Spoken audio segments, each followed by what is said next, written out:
to the weekend show. Frequencies wild on the wave. Weekend warriors you crave.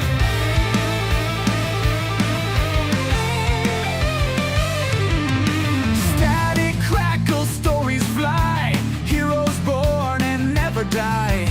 Ham radios, they never sleep. Tune in now, secrets keep. Weekend warriors on the line.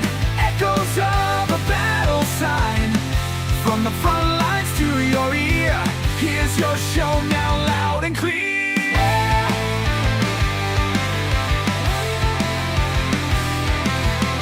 Airwaves buzzing, tales unfold. Voices young and voices old.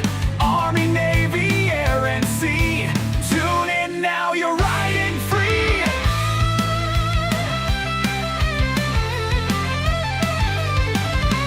Mic on loud, our crowds roar. Every tale you can't ignore. Through the static, truth will shine. Tune your dial, it's time to ride. Weekend warriors on the line. Echoes of a battle sign. From the front lines to your ear, here's your show now, loud and clear.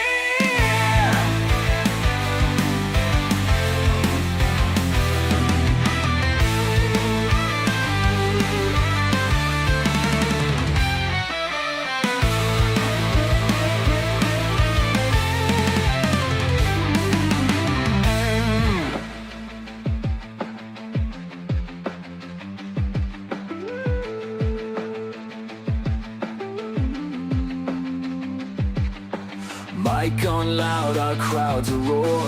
Every tale you can't ignore. Through the static, truth will shine. Tune your dial, it's time to ride. Weekend warriors on the line.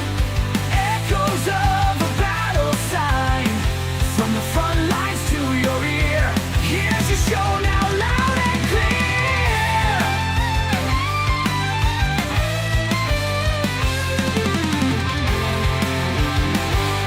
Weekend warriors on the line.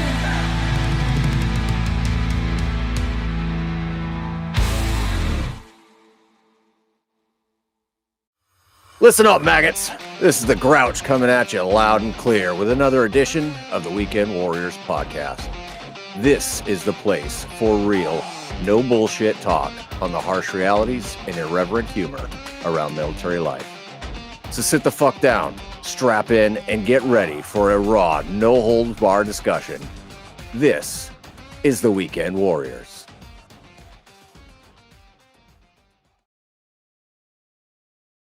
All right, all you lovable misfits, welcome back to another episode of the Weekend Warriors podcast, the only show where we face life's battles with dick jokes, cold drinks, and a tribe that cares. But tonight's topic is a little heavy because this time of year, things sometimes hit a little different. Holidays, family pressure, money stress, old wounds, the ghosts of stupid mistakes, relationships that we've torpedoed, relationships that have drifted away. For a lot of us, this season isn't lights and cocoa. It's triggers, memories, empty chairs at the table, people we miss or people we're glad are far away, but our brains still drag them up anyway. And the truth is, for vets, first responders, and all the worn out humans that are listening, the holidays can feel like a minefield. You got family expectations, social pressure, and every ad on TV trying to convince you that you're a failure if you're not smiling in matching pajamas under a $2,000 Christmas tree. Meanwhile, you're just trying to get to, the cashier and not lose your shit on her because she wishes you a magical season. So tonight, we're going to talk about how the hell we're going to get through this season without losing our minds, how we deal with the losses that we've had, the bad memories, the family drama, and all the relationships and all that. Instead of getting knocked on our ass by the same emotional ambush over and over, what are we going to do different this year? Most importantly, not only how do we survive the holidays ourselves, but how can we show up for our buddies?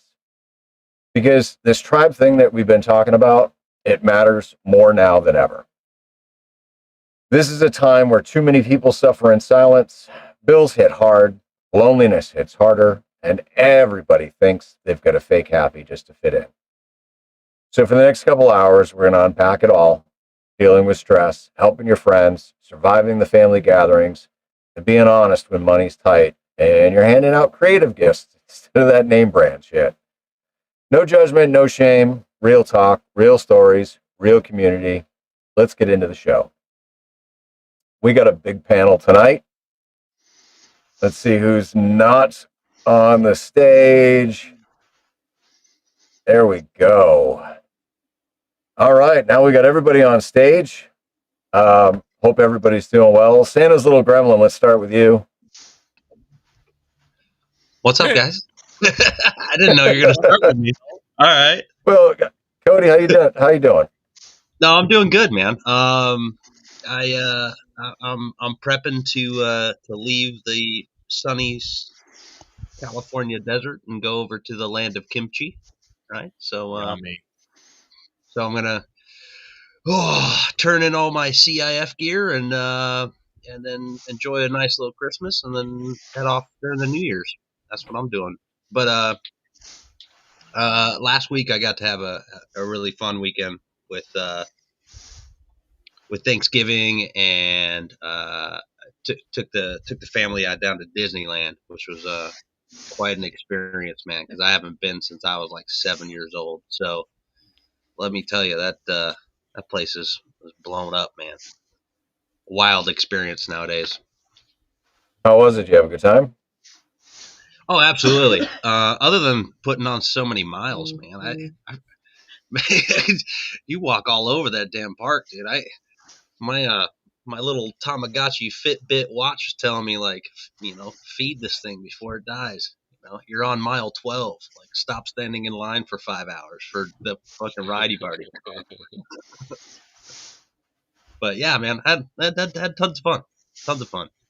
And then next week I go to Vegas and enjoy National Finals Rodeo. I'm gonna go do the Cowboy Christmas Parade thing. So it'll be fun. Oh yeah. Yeah, pretty wild. Trying to cram it all in before I go to Korea. Michael, what about you? Did you do any of your homework?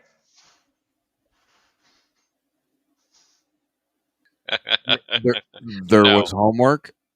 Yes. Yeah, remember at the end of the last show, I gave out homework. My dog ate my homework. What was the homework again? I don't remember yesterday, much less last episode. Dude, if you gave me homework, right. I probably did it. I'm completely clueless now. Yeah, all right. So the homework was to analyze one aspect of your daily routine, and whether it's good for you or bad for you, and change one thing. And the other was when you think of a buddy between that show and this show, reach out. Even if it's just a quick text, hey, I can't talk, but I'm thinking about you. Hope you're still good. Whatever, right? And then you catch up later. That was the homework. Yes, and yes. I have done that. Okay. I was wondering why I called my buddy the other night. It's that subconscious thing. No, I did. Yes, I did. Yes, I did. Oh, do you want to know further details? Oh, Yeah. okay. So yeah, I called. Share with the class. I just called a buddy, and there's my son in the chat, my oldest son. Yeah, I called a buddy the other day and just wanted to see what was going on and see how Arizona was, and then I changed boots. You changed boots? Boots, yes. I've been wearing a specific set of boots, and I changed an aspect of my life, and I changed boots. Okay. And Now, correct me if I'm wrong, but I'm pretty sure on one of the other shows, you specifically mentioned that like you had 4 pairs of boots and they were all the same 511 tactical boot. oh no, I have 3 pair. I have 3 pair of those, but I've been wearing these Chinese sneaker boots, and Okay. yeah, they were tearing up my feet, man. Oh, I had to go back to my 511s. I had to. My feet were dying. I put my 511s on, and my feet just went.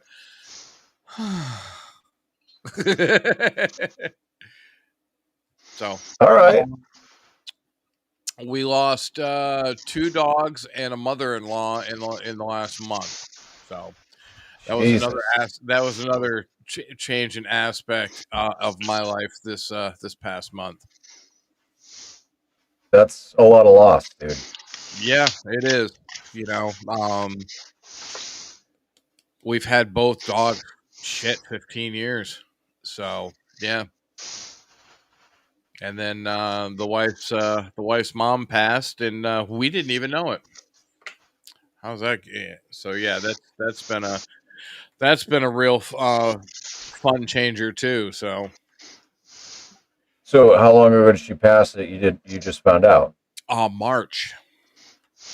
They weren't Wow. they weren't very close. But you'd figure one of your relatives would reach out to you and say, "Hey, your mom just died." So yeah.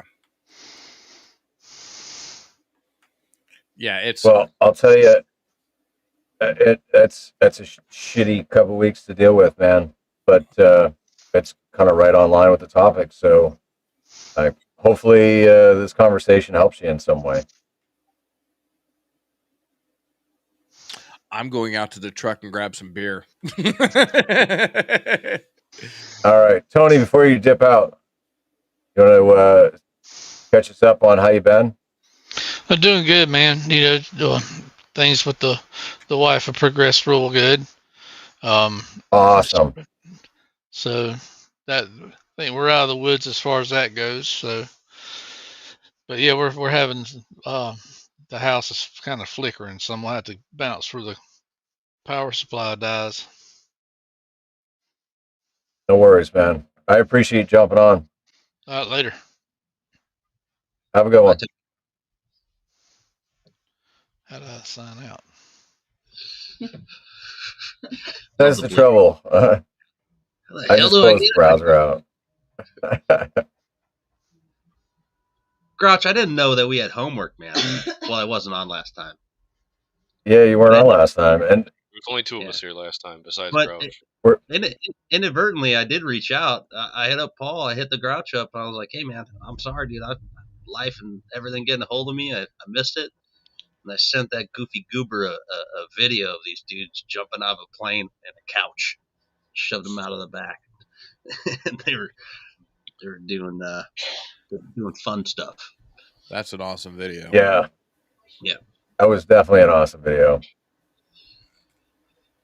Well, over to Mike. Mike, welcome to the show. First time guest.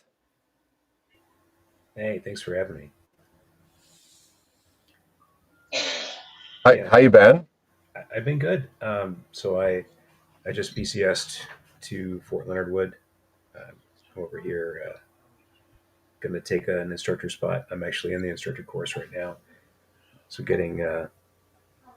having a lot of fun,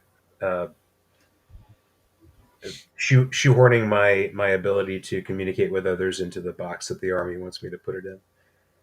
I had a conversation tonight with my wife about how it's some of the stuff is really good, but some of the stuff is also like it doesn't. They kind of have to. The instructors in the instructor course have to ignore how well you're doing communicating information and focus on how well you're fitting it into the box they want you to fit it in, and that's a challenge really for anyone, because you can be a pretty good communicator, but you don't do it the way the Army tells you to, and then somehow you. I watched 3 people today get a no-go on instruction, and one of them argued his way into a go. But I watched someone who is a CW4 at 25 years in former drill sergeant get a no-go in instruction today, and that you know That's that tells me a few things about how we're teaching instruction right now. weird. Hey, you can fit in that box, but sometimes it's like a muffin top. Sometimes you can come just a little bit out of that box a little bit. Teach your teach what they want you to teach, but throw your own style in there. Absolutely, yeah, and that's something I tend to be pretty good at. I can skate that line, and it's tough watching my peers, leaders, whatever. It's tough watching other people who have tons of years in uh, not succeed at that when I see them giving their best, and I see these people interpret, convey their interpretation of the instruction they're given, and they're like, no, you didn't do it right. Oh, okay, well, but overall the course is pretty good. It's just that I've always had an issue. I was an instructor before, and I've always had an issue with shoving people into that army box instead of kind of saying, hey, you actually did a pretty good job conveying the information. Communication's a funny thing because you can effectively communicate something, and somebody can take it in a completely different direction, and it's all about perception, I guess, and perception is reality. So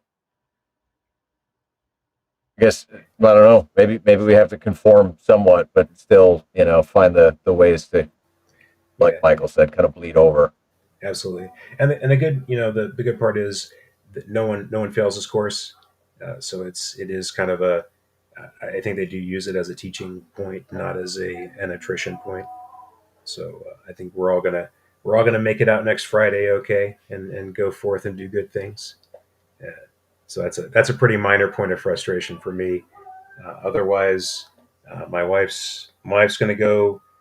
Uh, my wife's taking a trip for the holidays. I'm staying here. She's actually got some. She's got a really good tattoo artist in Alabama. I'm stationed in Missouri. She's driving 10 hours to go get tattoos in Alabama because that's how good the tattoo artist is. So I'm not mad about that. I get to stay home and hang out for a little bit while she does that. Well, that's like the lady who flew over to Europe, like to Ireland or something, just to a specific tattoo artist to get a tattoo of a dragon down her hip. And they were there for like 5 days getting that stupid ass tattoo. I was like, oh, God bless that. Whoa. Yeah, and that's I don't have any tattoos, so but I as I understand it, like you get a good tattoo artist, you do anything for him, and I'm seeing that in action right now. So everything's going pretty well overall. Well, thanks for being here, Steven. I haven't seen you in forever, brother. Well, I was trying to figure out why I didn't remember anything about homework. And then, like Cody, I realized about halfway through, I wasn't here last time. No, I was off and gallivanting around with the missus. So, yeah, that's why I didn't remember it. But so not how a you whole lot been? What have you going been on up to, here. man? Not a lot. Learning Fusion 360 and trying to play around and create stuff and build stuff. Redid my ammo box FTM 400 build and got it the way that I want it so that it's all nice, neat, and compact. And other than that, nothing. So lots of nights, sitting home in isolation? Like what? Watching TV, going to the Jeep shop. Yeah, I sat down and rewatched the entire 7 seasons of The West Wing. Oh, you glutton for punishment. Yeah, that's but that's back when TV was liberal. TV was still tolerable. Is that what it was? Well, I mean, it was good drama. I That's a mean, term. it wasn't all the woke bullshit that it is nowadays. Hmm. This is true. And there was no DEI hires, and No. yeah, just a bunch of white folks in the Oval Office. Well, Paul, how you been? Well, we'll get to me. Let's go to Dave first. Dave, you were on the last episode. You're the only one on tonight that was. Oh no, Michael's here. Oh yeah, no, but he already talked Oh yeah, to that's me. right. Yeah, it's your turn. Yeah, you're right. But what he was saying that I was still here. Okay. So we had a good Thanksgiving. We went to my mom's. This was the first Thanksgiving without my stepdad, so it was good for everybody to get together. Then after that, we drove about an hour or so to go with the girlfriend's chosen family, and we had a good Thanksgiving there. Holidays were pretty good. Did I change anything? Good or bad or indifferent? No, I didn't. I did reach out to several people over the week. One guy I did shoot call to was right here in Grouch. Picked up the phone and just said, "Hey man, what are you doing?" And we chatted 20 minutes or so, and it's always good to just get a little bit off your chest, and it helps. Yes, I did steal it, and I'm returning it tomorrow. I told you that. Now I know who's on the Flag and Torch. Now I know who's sitting on Flag and Torch account right now. Nice. Yeah, I do have it. It's coming back to you tomorrow. Don't do it. Don't do it. Don't do it. Unfortunately, I don't have any use for it, and it's just sitting here collecting dust anyway. It fell off a truck. It did fall off a truck and into mine. I might have to take it to Korea with me. So, well, you better fly your happy ass up here to New York then. He lost it. You should take an 891 to Korea. Yeah. Something a little smaller than all the stuff I got. Hey, and we can hook you up with a end-fed half-wave antenna. Yeah, we can hook you up. Oh no, I plan on just stealing a bunch of Cat 5 cable from the office. Nice. Making a dime out of that way. Stealing, right? Yeah. Strategic. Misappropriating. That's it. Misappropriating. Reappropriating. Yeah. Well, it's stealing. Steal. Strategically transfer equipment to an alternate location. There you go. That's what it is. Tactically what he said. We'll blame it on the E4 mafia. Reappropriate. Exactly. Reallocating. Reallocate. Yeah. Yes. Reallocate your resources. Tactically reallocating resources to a different location. Yeah. There you go. Yeah.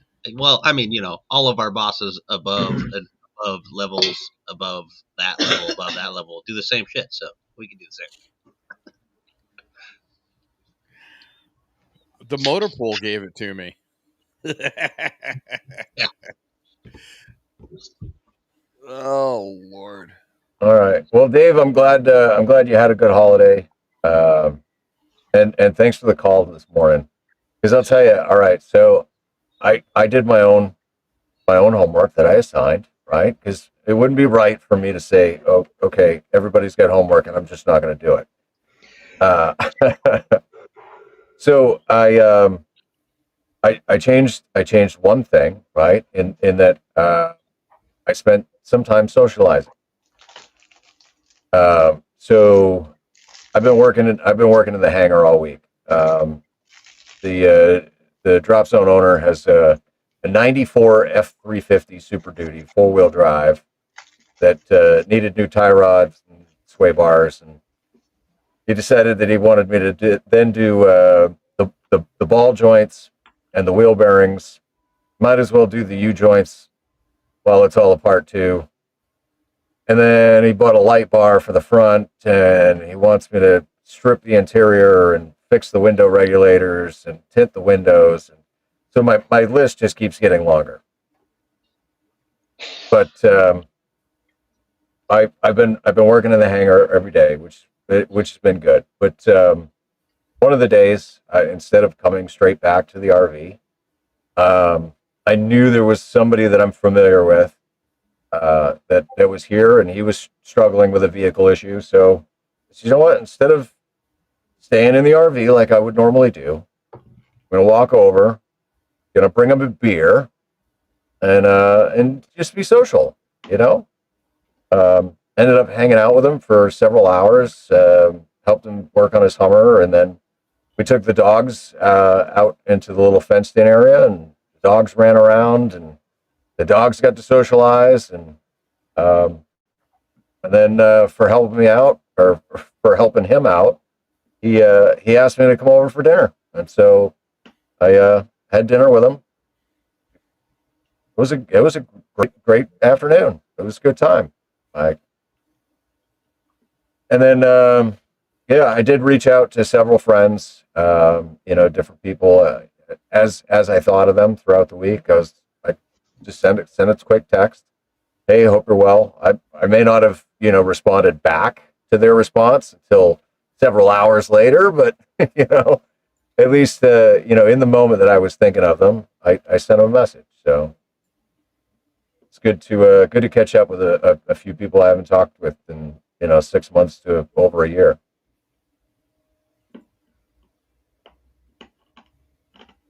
So, all right, so that was me. Let's do a little housekeeping before we get into the meat of the show.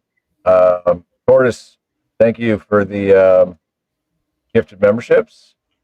You're welcome. No, I thought they showed starred in the chat, but here, let me go up. All right, so Lyle Dow got one. Skeeter something or other got one. N1JUR got one. W0UQJ got one. KO4 AFL got one. Pro Buzzard got one. Technovideo got one. Doc3N got one. Eamon got one. And Madagoran got one.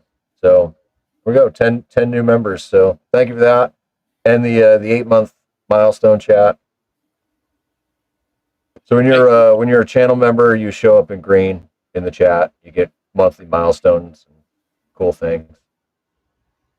You know what's funny is Eric always gets free one. Always, dude. Always. Yeah, he's always like, I'm gonna pay for it, and then he gets a free one every single month. Every single for at least the last 8 months. Exactly. Oh, that's funny. Mike got one. Bob Koff got one. Renee 6 got one. Ham Radio Hefe got one. K8KZ got one from the ones you sent out. Yep. Quite a few. Yeah. So the one of the nice things about YouTube is they have built in, when you have channel members, that me as the content creator can gift 10 memberships a month. And so I like to do 5 at the beginning of the month and then 5 towards the middle of the month. That way it just kind of spreads it out.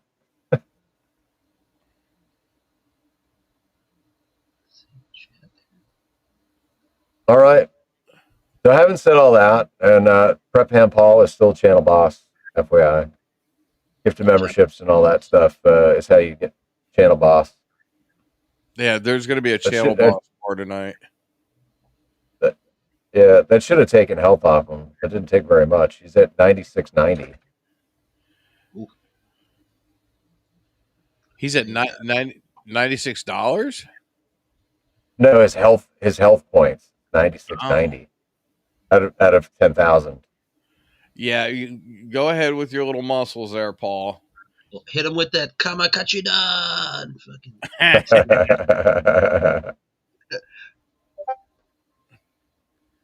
What does this say? I texted Cody and I let him know I was under investigation and that they'd be calling. Oh, yeah. So Flag and Torch Society. Yeah, he he did his homework too.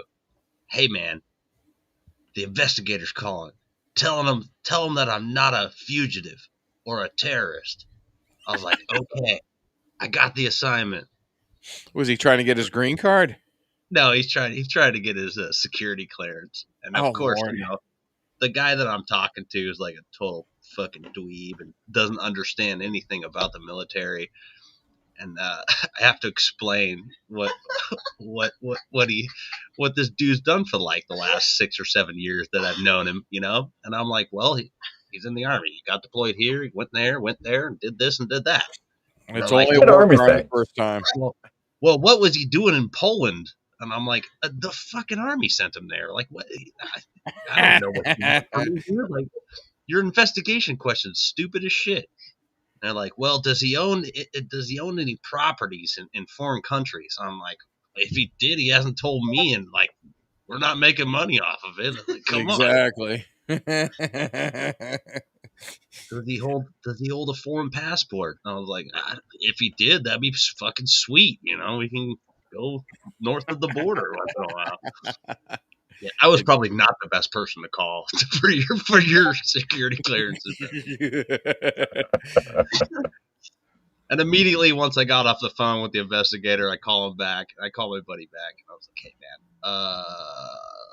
I told him you're a terrorist, and you owe me some Timmy Hortons coffee and that $2."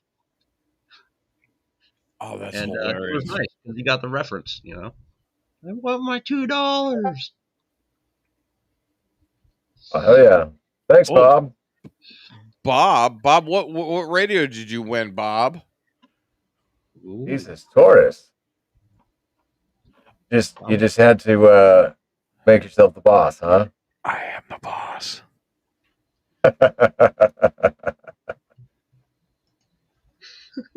Oh, many thanks. Here's the money. Here we go. Money talk. Oh, Melissa just jumped into the chat. She just slid into the DMs. Teach me. Every time that song comes on, I want to say, "Teach me how to dug it." Yeah, right. I guess Shannon is showing up right for the meat and the potatoes of the show. So yeah, let's start talking. If I can talk, right? Let's start talking about the holidays, right? Because now there's a lot of good things about the holidays, right? Sometimes they're joyful times. We have joyful memories of the holidays. And sometimes the holidays are sad and kind of shitty because we've lost people that we love and care about around this time of year, or even other times of the year, but you miss them more because you would see them at this time of year.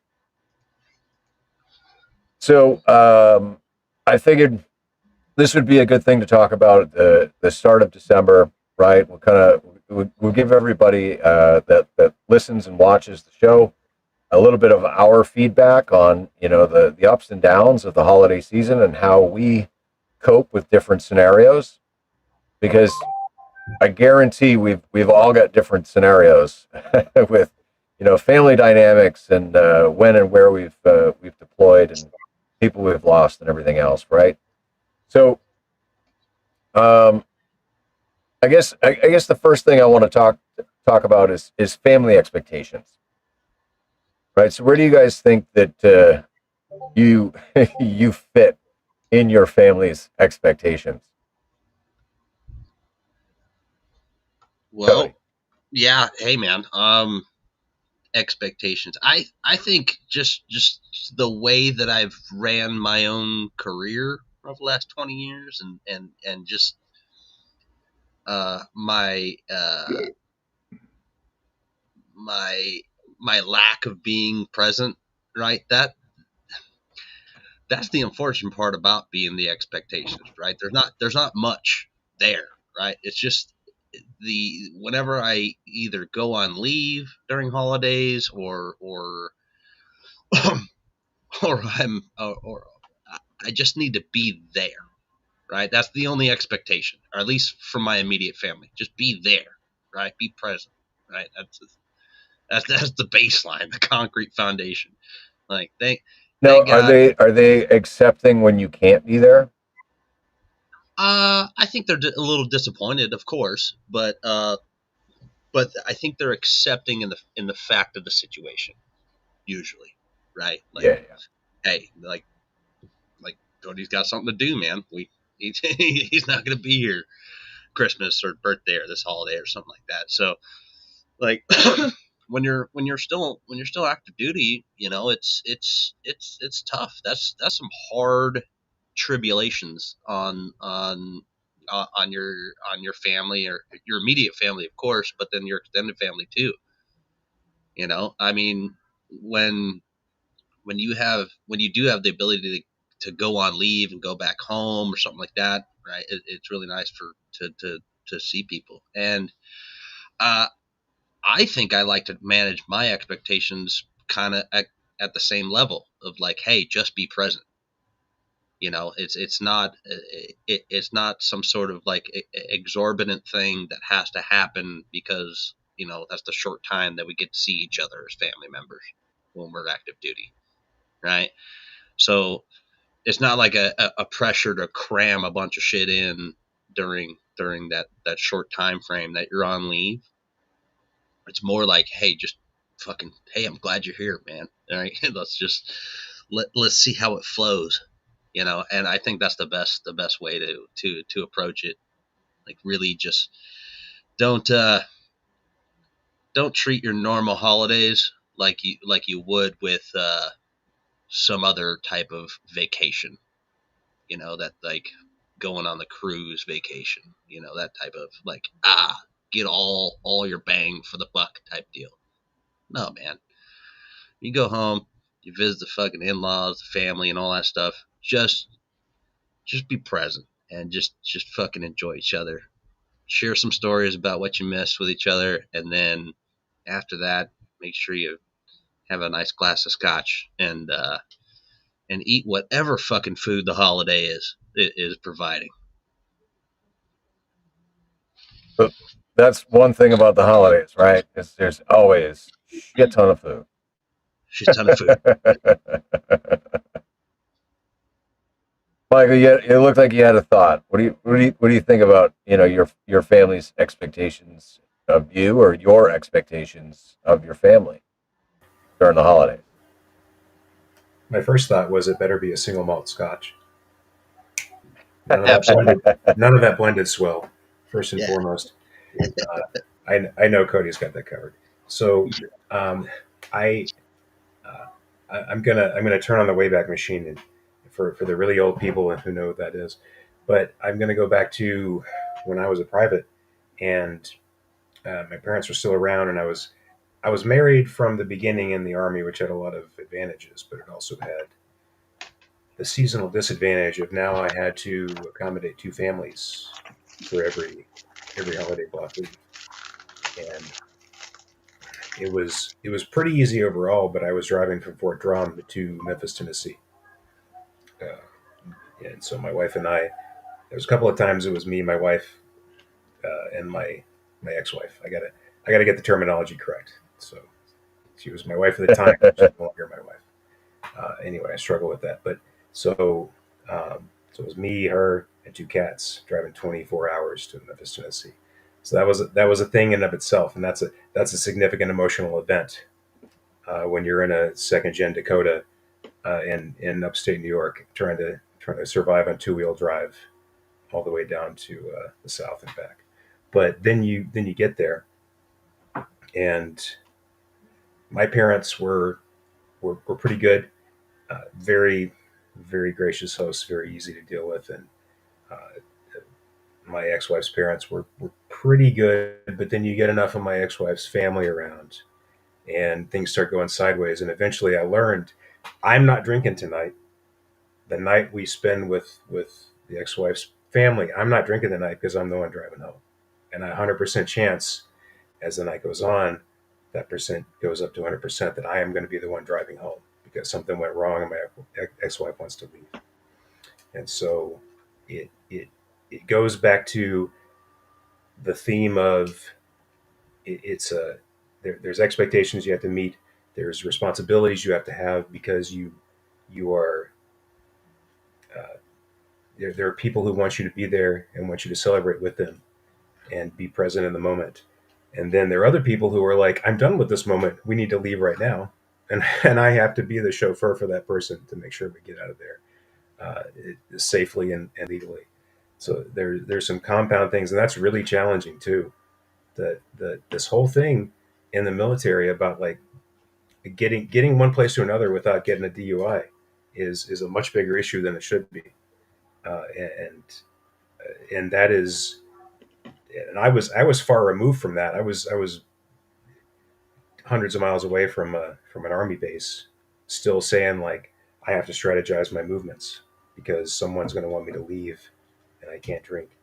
And I think that's another layer to it. You've got all the family layers, but then you have the I need to be conscious of my movement plan in the process. Well, I think in a lot of ways what you're describing, right, is really being thoughtful enough to not be impulsive, right? Because I think there's a good majority of veterans put in that situation would be like, fuck it, I'm just going to get hammered to deal with the situation, and then I'll figure out getting back, and then they'll drive drunk. I know definitely in my younger years, I made decisions like that. It wasn't the right decision to make, but I mean, good on you for having that forethought though. Like, no, this is gonna get ugly. I need to stay sober so that I can get us the fuck out of here. Yeah, and that's one of those advantages too. I joined when I was 24, and so I had a couple of years of consistent irresponsible behavior to lead up to joining the army to see the contrast, and some people didn't have that. So I had a distinct advantage in that respect. Steven, what about you, man? What do you think about you've got a pretty dynamic family at this point. You got two grown sons that are got lives of their own. What are the tolls of family expectations on you for the holidays? None. And that's the nice thing about it. I mean, we've got a good close family. I talked to the little one earlier, a couple hours ago actually, and they don't know.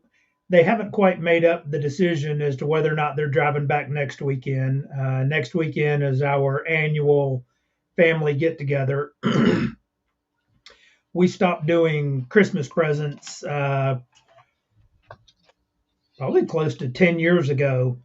And instead, we take a weekend in December, usually the second or third weekend, and mom and dad rent a cabin, and we take a 4-day weekend and spend the 4 days together with the 16 of us in a remote location.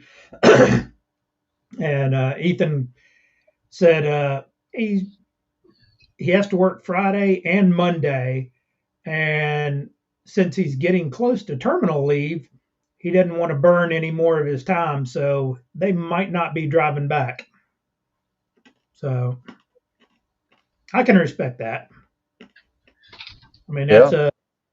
a long drive just for 1.5 nights. So they've got their lives, and good for them. So, but other than that, family time around here is actually pretty good. Now, you being without the kids for the holidays, though, like if that's how it plays out, like, you good with that? Oh yeah. I mean, obviously you get the little guy, but I say little guy, he's what in his early 20s, right? Yeah, 24. So yeah. Hell yeah, man. Steven's an empty nester, dude. He's fucking he's gonna watch a Christmas Carol with a leg lamp, and him and the wife are gonna get drunk on eggnog and do something Exactly. naughty. That fucking Hanging on the kitchen table. yeah, That's the way funny to right go. there. Let's see. It's what? Fuck, I can't remember how long it is. What, 30? I guess next year will be 34 years. So yeah, the whole kitchen table. That's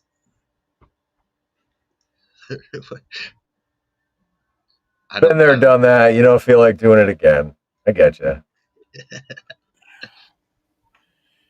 I was gonna say something, but Look, Come on. There's no holding back here. yeah, not here. look, Steven, and we all know, dude. Look, the real deal is you put 3 pairs of boots in the dryer, you put that thing on full blast, and you just go to town. oh, What is that that's funny. sound? That is funny. I don't know. This is the second. Yeah, this is going to be the second Christmas with no kids, and I don't have. My dad was the last one to go from my. Jeez, stay still. My main family. And I lost my mom in 2006. Lost my grandparents. One before her, one after her. I miss my grandmother's baked beans. I miss the family at in Schenectady, on Gibson Street. The whole family being at the house, grandkids, nephews, uncles, nieces, everybody. And it's basically all gone now, it's just the wife and I, and my oldest brother lives in New York, and I'm gonna try to get up to see him this Christmas. It's been 20 plus years since has it been 20 years? No. When was the last time I saw him? I think the last time I saw him was when my grandma died, so probably 15 years.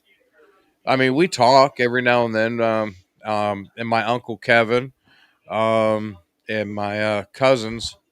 But yeah, dude, we basically kept in contact. But I haven't talked to my uncle in 30 years plus. So it's just like this year is going to be a different year. I'm going to make the effort to go, and it's a 4 hour drive, 3.5 hour drive from here to go see my family, who's left of them, and hang out with my ham family here in Massachusetts and online, and watch some goofy fuckers with Christmas hats drink beer. Hey, Mike, I got a question, man. What's up, dude? Real legitimate one, right? So you talked about something that's kind of come to light, actually, as everyone gets a little older, and with the expectations of holidays, when when the older generation kind of passes away, right? And we have this nostalgic kind of aura about what we thought the holidays were, right? Talking about baked beans and stuff, right? Like, at what point do you determine that it is now your turn? Like, you're the one. Like, you're not the grandpa, right, or the grandma, right? No, it's When the do you glue that holds everybody together. Right? Yeah. when do you take on that next generational role, See, to keep that thing I, that I going? I know exactly what you're saying, and I don't know. I guess when it's your turn when your parents are gone. You know, I mean, am I going to have all the kids come here to Massachusetts? Oh fuck no. I mean, my oldest son, I think, is in the chat. And I think my brother, I sent him an invite. I don't know if he's in the chat. My oldest brother Jimmy. But it's I mean, we every time we talk on the phone, we talk about how it used to be, and I think we need to start doing more for our families. And I really want to make the effort to get up and see my brother and see my nephews, and try to fill that little hole that I'm missing from my maternal and paternal family. It's I, I've been gone way too long, so to speak. I've always been the black sheep of the family. I've always been the Aren't we one all? doing his own thing. You know, everybody's like, "Hey, how's Michael doing?" And my mom would be like, "I don't know. He's in Oklahoma, or I don't know. He's in Nebraska, or I don't know. He's in Pennsylvania." And I can actually see my mom saying that. But now I mean, we have the Facebooks and everything else to try to keep track. So I got back with my uncle. I haven't, we started talking, started sharing stuff. He wished me a happy birthday, which blew my mind, you know, and so it's just it's interesting. His one oldest son is a Marine. Screwed up his ankle. He's got big giant pins in it. He tried to walk the Appalachian Trail, and one of the pins decided to pop out while he was walking it. Yeah. Woof. So, it's just it's interesting, but it's family. I want to reach back out to family. Jason, how you doing? I see you just snuck in here. Yeah, I'm doing. Waiting for the granddaughter to come home from the hospital. She came last Friday, and we knew she'd have to stay a couple days in the NICU because my daughter's diabetic, so the baby's got the insulin built up in her, so her sugar kept dropping. Had to wait for that to burn through the system, and she's also got a little bit of a breathing problem. She breathes fine, she's just not holding her O2 up, so she's been doing that. But they're draining her off the O2 tonight, so hopefully she can come Good. home tomorrow or Sunday. Good. Hell yeah. That's an awesome thing. So 7 pounds. Congrats, 8 Grandpa. Thank Yeah, you. congrats, Grandpa. 7 pounds 8 ounces, and she was a month early. Whoa. Shoo. Wow. Wow. They fit better when they're early. Yeah, she didn't want to come out. C-section. Nope. I'm holding on. Don't let me out. They did the Pitocin for like 3-4 days, and every time they gave the Pitocin, she crawled up under the ribs and held on tight. Wouldn't drop for nothing. That sounds like my mom. She was in labor for 36 hours before I popped out. Yeah, my daughter went to the doctor Tuesday and didn't come home till Sunday. Ouch. Sunday, I think it was. That's a long time of hospital food, man. Ugh. Yeah. Oh, dude, the cafeteria food isn't bad. It's what they feed you when you're in the hospital. It's terrible. I know. I've been there. Did that for 2 weeks with COVID. Went in on a Monday. They kicked me out on Saturday. Monday night, I was back in for another week. Sorry, guys, for yawning. God bless. Yeah, that's okay. It's expected. Dude, it's been a late. long day. Well, it's late for some of us. Yeah, those guys on the West Coast is still a little early. Yeah, pussies. We're a couple beers in, so it don't matter. All right. Time is non-existent. Yeah, it's an illusion. It was around 1400. It's the late show for the East Coast, and it's prime time for the West. Yeah. All right. It's 24.6 degrees here at the house. It's too goddamn cold. Yeah, and that means 21. I have to get my beer 21 out here in northern New York. Well, I got to get my beer out of the truck before it explodes. And it's you better. Truck, so I better get it out of my truck. Oh yeah.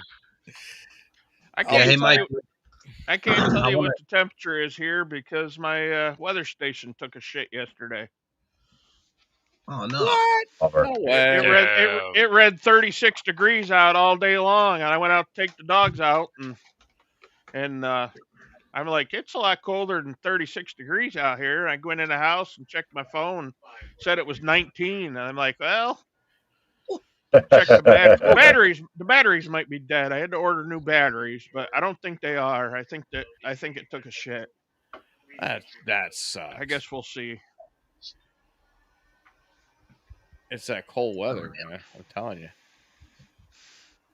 Well, I got to say, there's one thing that we all kind of touched on, and that's missing loved ones, right? Michael was big on it, right, when he was talking about thinking about how things used to be, and it of course got me thinking about it too, right? When I was young, my grandparents were alive. Like my grandparents were the glue that held the family together.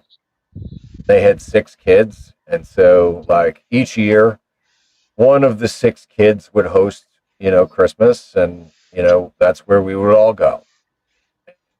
With 5 aunts and uncles, there's lots of cousins, and so, like, I mean, I grew up with a big family, and then, I grew up and sort of said black sheep, and I guess we're all probably black sheep in a way, but Oh yeah, my father didn't like, yeah. we were the black sheep. Me and my sister and my mother and father were the black sheep of the family, and I got two two aunts, two aunts and an uncle, and don't communicate with either one of them, any of them. Over the last few years, I still have them on Facebook, but my sister canceled them all because they would plan to do stuff and never invite everybody but us. So it got to the point where my sister finally got fed up with it and cut them all off, seeing as they don't want anything to do with us anyways. And I still on Facebook I chat with them a couple times a day or a couple times a week, but I don't go over there anymore either because one, I can't get there, and two, they cut us off. I mean, after Grandma and Grandpa passed away, it was family went, split. So, all right, and that's where I was going with this, right? Is once my grandparents were gone, none of the my aunts and uncles, the kids, picked up the mantle, right? And so we all just kind of went our own ways. And then, my dad didn't like how I was living my life. He disowned me in 2012, and so like, well, he disowned me for the third final time. There was other times that he was just kind of joking. This time was for real. Um, but like, I miss my family. I don't talk to my brother and sister that I grew up with. Cousins that I spent years and years and years hanging out with, and I don't use the Book of Faces, right? So, um, and of course, like, I mean, my grandmother passed away on New Year's Eve. My grandfather passed away mid-January. So like this time of year, there's empty seats at the table for whatever table you're sitting at. And how do you deal with missing those people, and even more than just family, right? But a lot of people were deployed during the holidays, and you lost friends during that deployment during that time, and so the holidays have an even bigger kind of sadness to it, and loss in that aspect.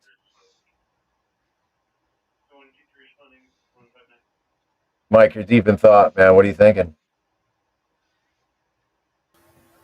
I have that look about me, don't I? Wow. So my dad died in 2018 and my mom died in 2019, and I always have this. Yeah, and I was less close to my mom than my dad. So just to color the context of, I usually think about like I have accomplishments that I'd love to share with my dad, and I have thoughts, and I listened to this band, and I would love to like, hey, my dad went by Buddy, and so like, hey buddy, I'd love to tell you about this band I listened to, and just trivial stuff like that, and have these moments. And what I guess what I use to comfort myself is wherever he is, wherever he isn't. He faced a lot of struggles, and he was he especially close to the end of his life. He was he struggled the most, I think, and now he's not. And I try to. He taught me to leave it open as to where people go and what happens after this life, and I try to, in his honor, I try to hold that true. And so I think whatever's happening, he's not in a nursing home, not living his best life anymore. Whatever's happening, he's out of pain, he's out of suffering, and so that to me gives me a lot of comfort. And same with my mom too. I don't want to marginalize her, regardless of whatever I had with her. They're the same position as um, whether that better place is another life or non-existence. To me, that's a better place than where they were, and they had a rich life. They sacrificed a ton for me, and those are the things that give me comfort. Is that the things they did, and brought me to where I'm at, and I thank them for that. And they're no longer sacrificing for that anymore. That's kind of where I go when I think about, oh, I'd love to share this album with. It's always an album because my dad and I really share a lot of music stuff. So I think about like I'd really love to share this with him, and I think like, but it's okay because I'm not sharing this with him over an emotional period of suffering anymore. So that always gives me comfort. Dig it. About the rest of you, any significant losses around the holidays? Not in 40 years. Good Not for me, you, Steven. especially around the holidays. That's good.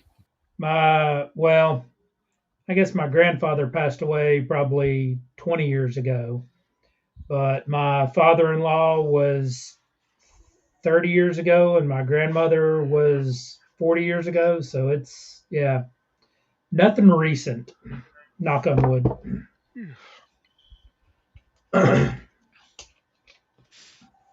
So no empty tables, empty seats at the table. Nope. Kind of hard to have an empty seat at the table when your table's a Don't say it. TV tray. TV That's what I was trying to say, and I couldn't think of what the hell it was called. TV God, tray, yeah. My mom had some of the wildest ass TV trays. She had the old metal ones that would clip in, Yep.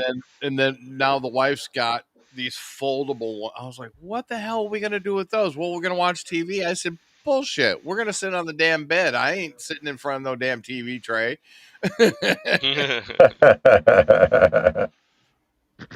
What's everybody drinking tonight? Because now I'm like depressed and I need to be happy again. He's got water. Well, he's got Pat. PBR. That's why we are talking about some positive things too. But we have some gay cocktails. We have No, there's no cocktails because there's nothing mixed in that liquor. Sorry, that's neat. That's no, neat, not JD. you, Dave. Okay. This guy down over here in the corner. Oh yeah, that guy over there. Yeah. What is Okay. Mike drinking? Girlfriend drinks. So All I heard was gay cock. I missed the tails. You heard on and I'm gonna try this tonight. Allagash dark lager. Cherries? A That one. cherry lager? Ooh. Yeah, I don't know, dude. I found it at Wegmans when I was working there today, so I was like, that looks good. Oh, Allagash. So, gentlemen, I know this is not going to be the last one before Christmas. But cheers. Cheers.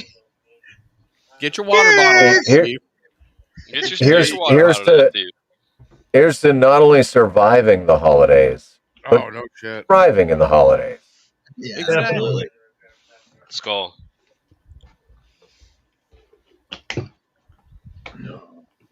Oh, God, that's cold. Oh, it's actually not that bad, though. Gross. What gross? Cherry. Ale. Cherry I don't, anything. is dude. gross. It doesn't taste like cherries. Trust me. Mm-mm. It tastes like an IPA. Nah, No I'll thanks. stick to my spirits. Thanks. Well, an IPA just tastes like bug spray. So Yeah, right. Ah. all right. You know, what about? Go ahead, Dave. You said it tasted like bug spray IPAs there, and it reminded me that when I first started drinking Jack Daniels, the old number 7, tasted like old hairspray. Oh, I couldn't yeah. stand it, dude. It was so horrible. And now I've been able to build up my palate, and it's actually quite enjoyable. And right now I have JD bottled in bond, 100 proof. Dude, I cannot drink after an incident in Panama back in the early '90s. Oh boy. I What cannot happened in drink Panama Jack City? Daniels. Same here for SoCo. Jack is just garbage. I drank a bottle and a half of SoCo one night watching Top Gun. I was perfectly fine until I stood up. Yeah, I'll how say, it is. it's a phenomenal mix. That was a bad night. Southern Comfort, Dr. Pepper. Southern Oh, Comfort and yeah. Mountain Dew. This was Southern Oh. Comfort Black Label, and I was Absolutely. drinking it straight. I don't know about Mountain Dew. I think Southern Comfort and Mountain Dew, or Southern Comfort and apple juice. Oh And- man, Southern Comfort and apple juice, but Mountain Dew sounds like a diabetic coma to me. Ugh. all we're talking about is just putting shit with Southern Comfort. You can. Well, all we're saying is Southern Comfort's amazing, just so long as you don't drink it with it by itself. Exactly. It's supposed to be that way. Absolutely. Ugh. What did so I'm a divulge to the internet for a moment here. Uh-oh. We go to football games when I'm home on leave every once in a while, and up in the stands, the thing to drink is wild turkey and squirt. Whoa. They call them turkey squirts, which is appropriate. Dude, yeah. Which, you then get the squirts the next day. Oh, Of yeah. course. But yeah, Cheers, you cheers. guys drink turkey squirts at the football game. Oh, God. Why does that yeah. sound? Oh. I it's remember the best. going horrible. to class one night after drinking all weekend, going to class Monday morning out in California in the blimp hangars there. The instructor walking in, taking one whiff, saying, "Open some windows and get the fuck out. Come back tomorrow when you smell better." We had the whole day off because we all stunk so bad from the beer farts and the alcohol still oozing out of our pores. Yeah, absolutely. Ugh. You know what? Actually, speaking of alcohol oozing out of your pores, Mike, do you remember, like, a little bit? I'm saying back in the day, but not too far. But remember when drinking was definitely more a part of the culture within the Army, and like Monday morning, everybody's going on the run, and you see that like green sweat coming out of everybody's neck. Oh, yeah. Especially if you're running in formation, you see that green sweat. You're smelling it. Oh, it smells so bad. Oh, it Smells smells so bad. so bad. Oh, it's so gross, Especially if it was like a brigade run on a Monday Oh. morning. Oh. Fort Drum, freaking division run. Oh, Yeah. Well, yeah, because I mean, everybody, but especially in Fort Drum division run, you're absolutely right, Dave. Like fucking everyone has to show up at like dark 30, but Yep. we're not running till like fucking 7, almost 8 by the time we actually get through it. So there's some stand around sobriety time. some. Some. And if you got to run the same route twice, you got to dodge the freaking puke puddles as you run around. That's always fun too. Ugh. Oh yeah. But the guys that freaking still put the liquor in their camelback and go on the run with that. Oh no, hair of the dog on a run. No, that's asking for Nah. trouble, dude. Those are the Oh, pros, man. That's a recipe for dehydration. Yeah. Oh yeah. Why'd that guy fall out? Somebody take his pulse. Make sure he's still alive. I've been busy clearing post all day, but I walked into the office late in the afternoon and I see like a bunch of dudes hooked up to IVs today, and I was like, "What the fuck is going on?" Dude, that's become a big thing. Those IVs after drinking, and they're like, "Oh, well, the medics they wanted to do some training with IVs," and I was like, "Well, what the fuck's going on?" I wasn't aware, but tomorrow is the Norwegian Ruck March.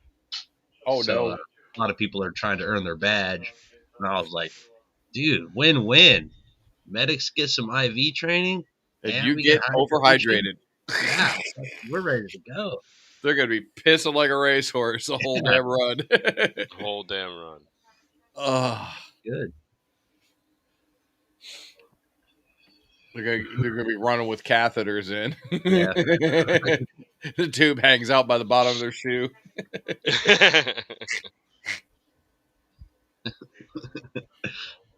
Why'd you come back from that PT test with one sock on? Don't ask. Yeah, don't ask. Halfway through the run, 5 guys have shit themselves already. Only 5. You got to pump those numbers up. Those are JV numbers. Pump those numbers up. Yeah. You see dudes peeling off left and right into the woods. Where's he going? Don't worry about it. Just keep running. Yeah, man. Would you? Oh, look at you, Grouch. You type in the chat. Look at you. How do you feel about financial expectations of the holidays? Oh my God! I need to share you a chat. I do type in the chat. Yeah. Oh my God! All right. No. I'm calling out my son. That's Pandora's box right there, man. Financial expectations. I expected when I was married that my wife would spend all the money we had in November and December, and then in January and February I had to pack the house and move because she didn't pay the fucking rent. Every fucking year.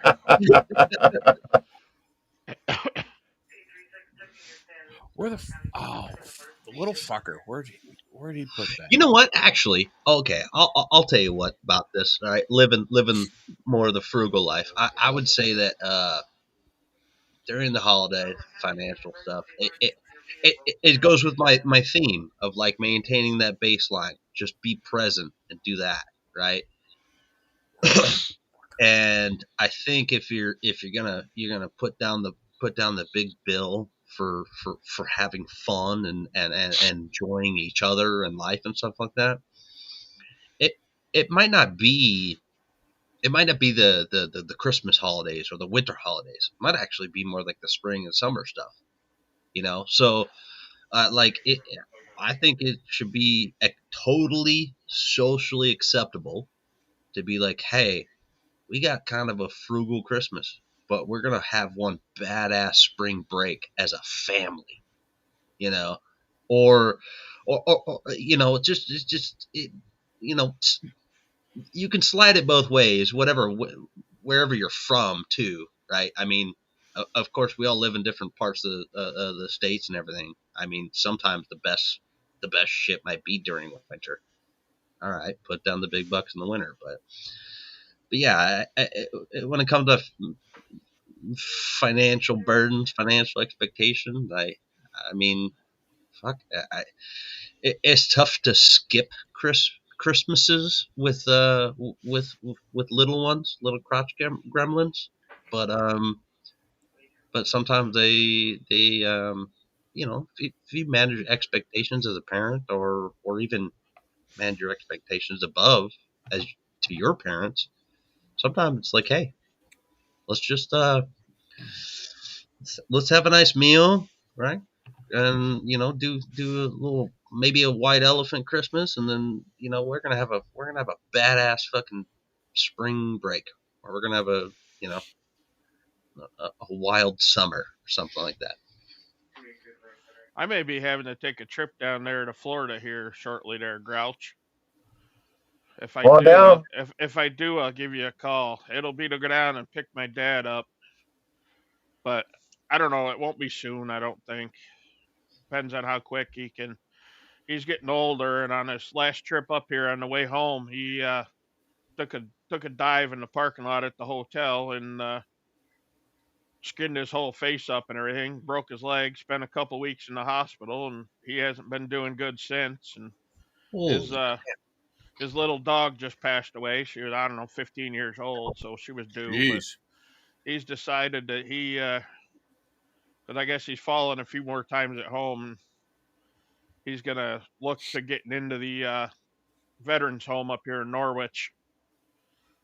And as soon as he can get in there, I'll probably have to go down there and drive the car home. All right, who's Well, getting I paid mean, now? that definitely sounds like a shitty situation. But if you come down, yeah, definitely give me a shout. I'll be Yeah, here till the 1st of April. yeah. It's over. It'll be over Melbourne area, but if he drives my sister and I just drive home by myself, I'll come over because I'll stop and see my mom on the way home. She's over in Newport Richie, so I have to go right through where you're at. So Yeah, Newport Richie's not that far. Look what the I will say on the Christmas thing, right? Like, yeah, this is the first year for me that, like, I mean, I feel bad because I didn't do like I normally do and buy Christmas gifts all year long. So I have zero gifts for people. I mean, I got a shit ton of stuff at my house that nobody wants, but I have zero gifts for people that people want, you know? And so I was trying to think, and I'm like, fuck, like, I mean, my kid's 15. He wants, the cheapest thing he wants is $2,000. And daddy doesn't have that. So, Yeah. I feel guilty this year that, I don't have the finances to buy people things. Paul, it only gets worse the older they get, because I'm going to call out my son, Nathan. I'm going to say his name. He's watching.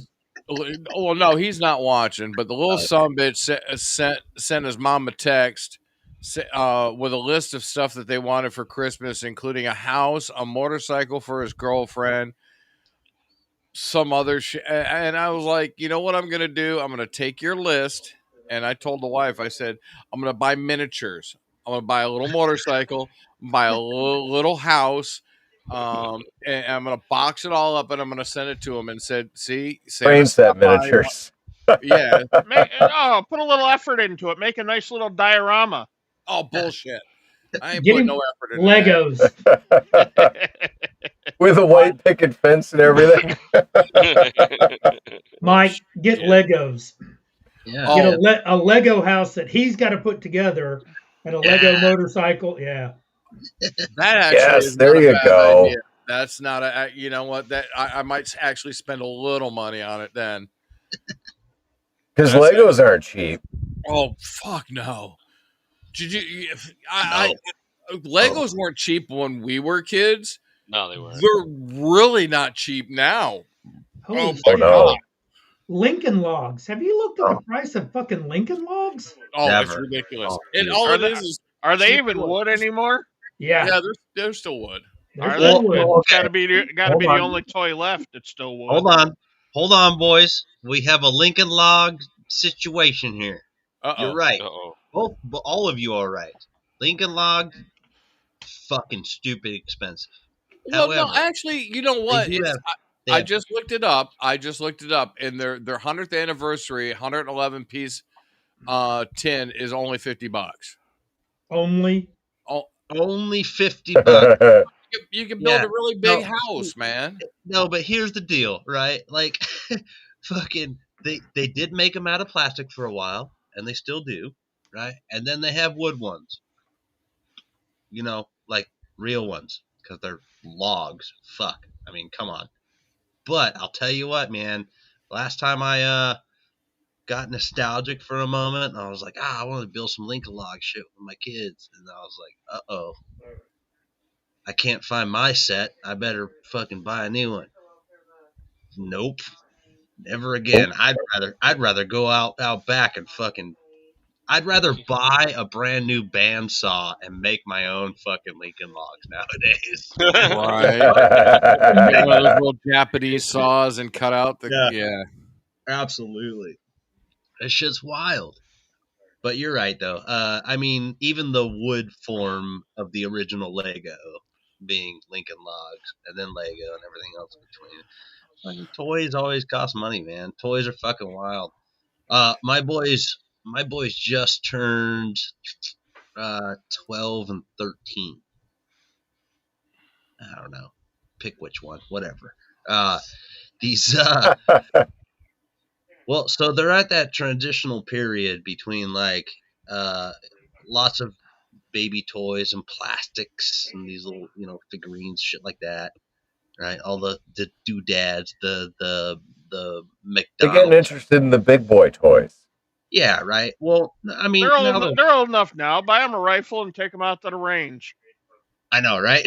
Exactly. but nowadays, when it comes to toys, right? They're not into toys like I was into toys, or even in a generation past, right? Like you buy someone, you buy a young boy like a GI Joe, they're gonna cherish it for a long time. But nowadays, like, I guarantee you, I have at least 350 pounds of completely useless plastic in my house.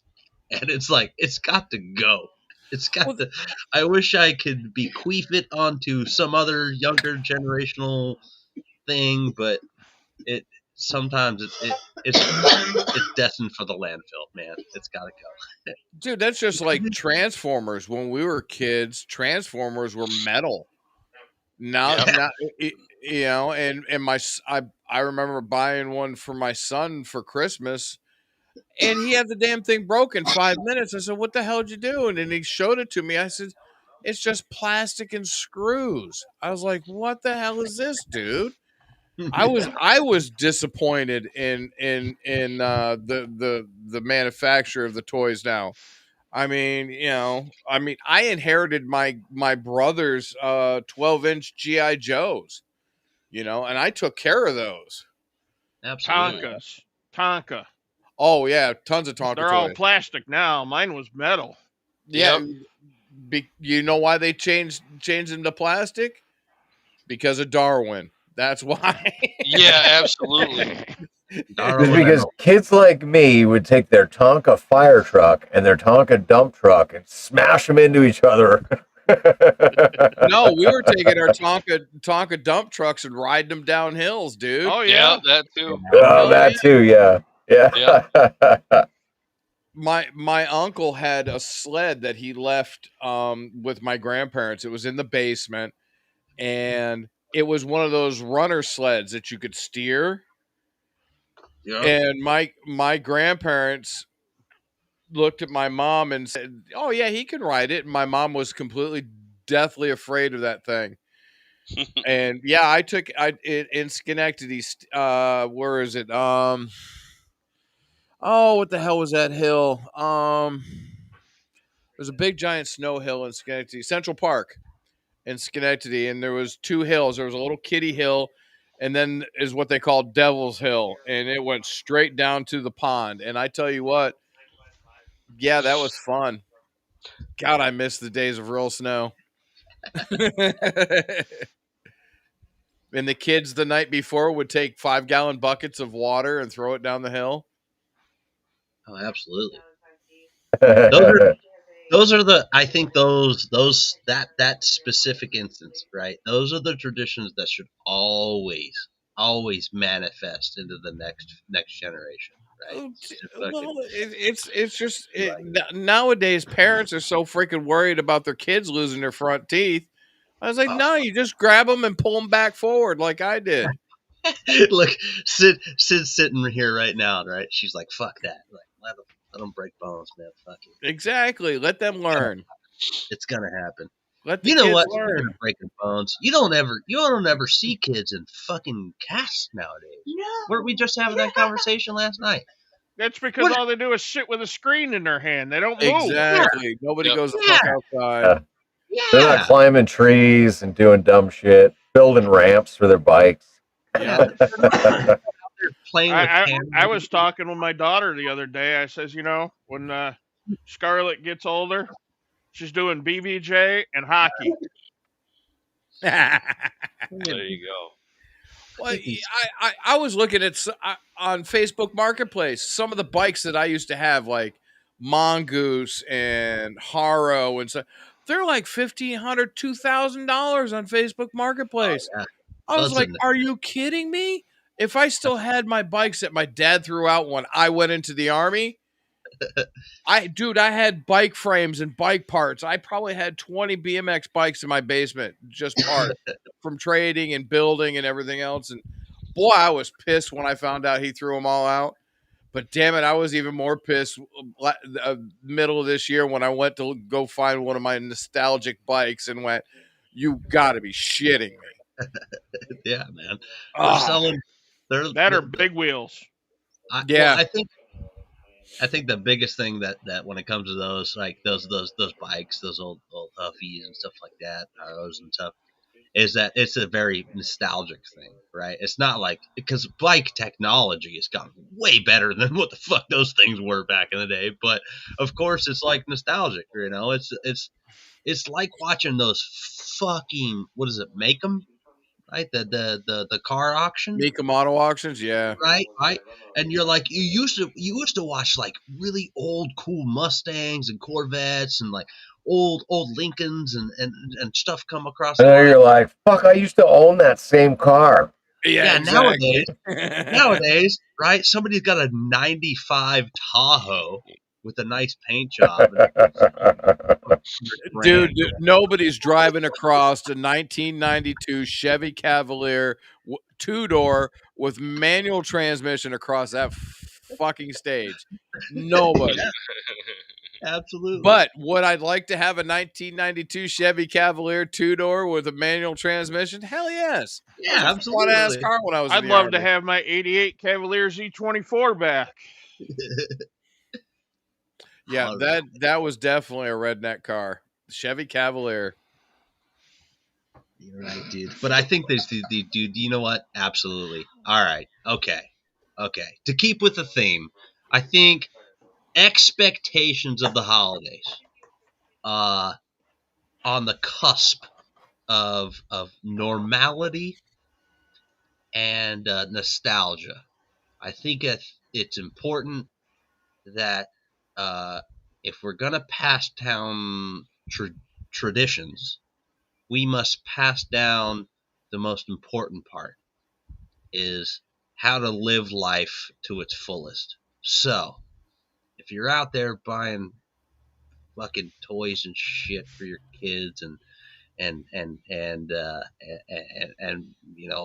keeping Santa Claus alive, make sure whatever the hell you're getting them earns them a trip to the ER. Damn right. Fuck it. and I mean, put a helmet on them, sure, of course, but fucking let them get skinned up, man. Fucking You don't need no helmet. Yeah, dude, you gotta let these fuckers go wild. We don't need no fucking helmets. No helmets. Man, I didn't have a helmet when I was a kid. I didn't have a helmet when I was a kid, but I think I'm older than most of you. Not by Well, much. we understand what happened to you, Jason. So Yeah. The kids that didn't wear helmets were turned into Marines. Oh shit. Oh, that might be true.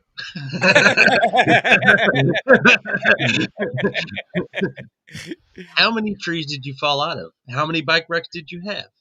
Those should have been I had a few. asked at the fucking recruiting station.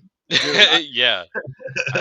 How many times did your mother have to pick rocks out of your forehead because you jumped your bike over something you shouldn't have. Or out your knees. I was landed right, so I came home. My big thing was when I was younger than that with the big wheel, I was coming down my hill out front, and a big old dog came out and started chasing me. So what I do, I put my bare feet down to stop.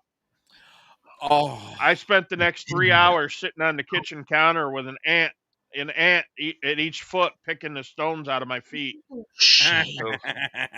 Jason, oh my God, dude, you just said the most nostalgic toy ever. The Big Wheel? Do they still make these? Yeah, They they do, do actually. And the green dude, machine. Big Wheel. dude, I had the most racist big wheel I could ever have living in upstate New York. I had the General Lee big wheel. Oh God, but you're not upstate, my friend. I You guys- love that thing. I had Don't the confuse Mine was Teenage Mutant Ninja Turtles. With I Teenage think I Mutant got a Ninja Batman big lawn wheel. darts, the ones with I metal. just had the regular parts. old red and yellow one. I went through 4 of them growing Red up. and yellow. Yeah, lawn darts, Dave. Oh, dude. Yeah, the ones with the Yeah. freaking metal spikes were the real ones. Still got a And set Oh, of those. absolutely. Still got a Throw it set up of in those the in the air and basement. run. Yeah, Dude, it was not a family picnic if somebody didn't end up with one of those through their foot or their hand. Or... That's awesome. Oh yeah. So Last big one to wheels, move's the chicken. big wheels were amazing. I'm of a early, later, whatever version of a millennial. So my version of the big wheel was those fucking razor scooters. You know, the ankle breakers. Yeah. Oh yeah. Yeah, those were just as cool and just as dangerous and just as fucking wild, you know.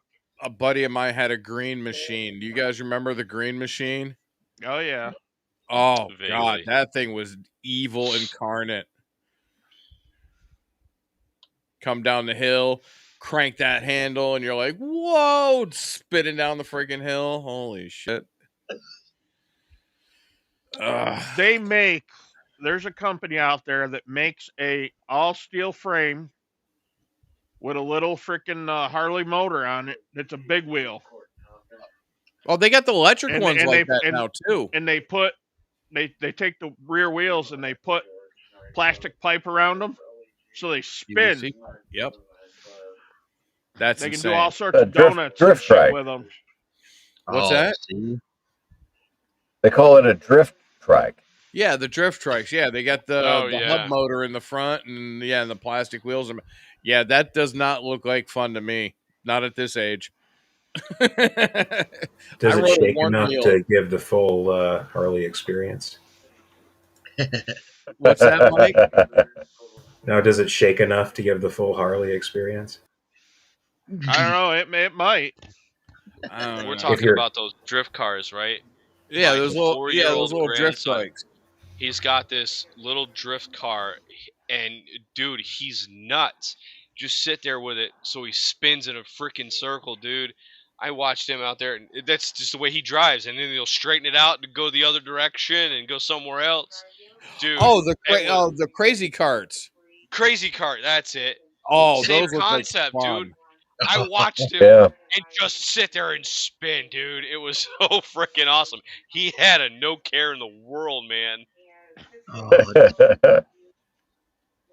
Grouch, put that up, man. Look, Dave said, got one. The cinder blocks and plywood. The custom hell ramp yeah. is 45 degrees. Yeah, yeah. Yeah. Cinder blocks and plywood. If Yep. you know what? I don't know about the rest of the world, but I'll tell you I didn't have cinder blocks. I had regular bricks, but same Yeah. difference. Yeah. whatever's got, man. Whatever sort of cut shit wood. you can put some half-inch fucking dry rotted, a little bit moldy, kind of a concave. and Every time you hit it, it would break some more.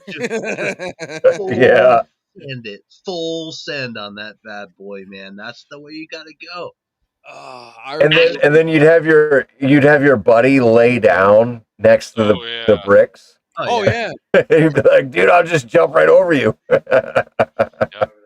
my buddy Chip Morrison and I, when I lived in Rotterdam, New York, his dad was a fireman. My dad was a fireman, and we were really good friends.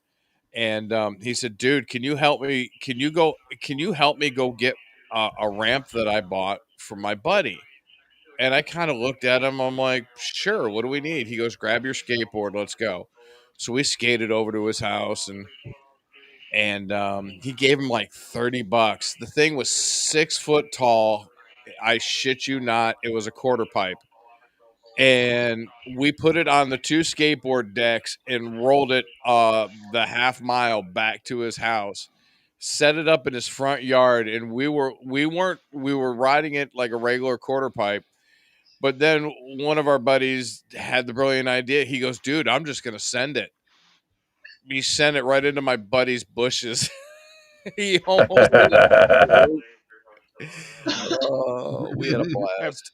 hey, Paul, I just sent you a link for those mini SFD Industries mini trikes on Oh yeah. Dude, Brick. Damn. All right, I gotta share this. Look at this fucking thing.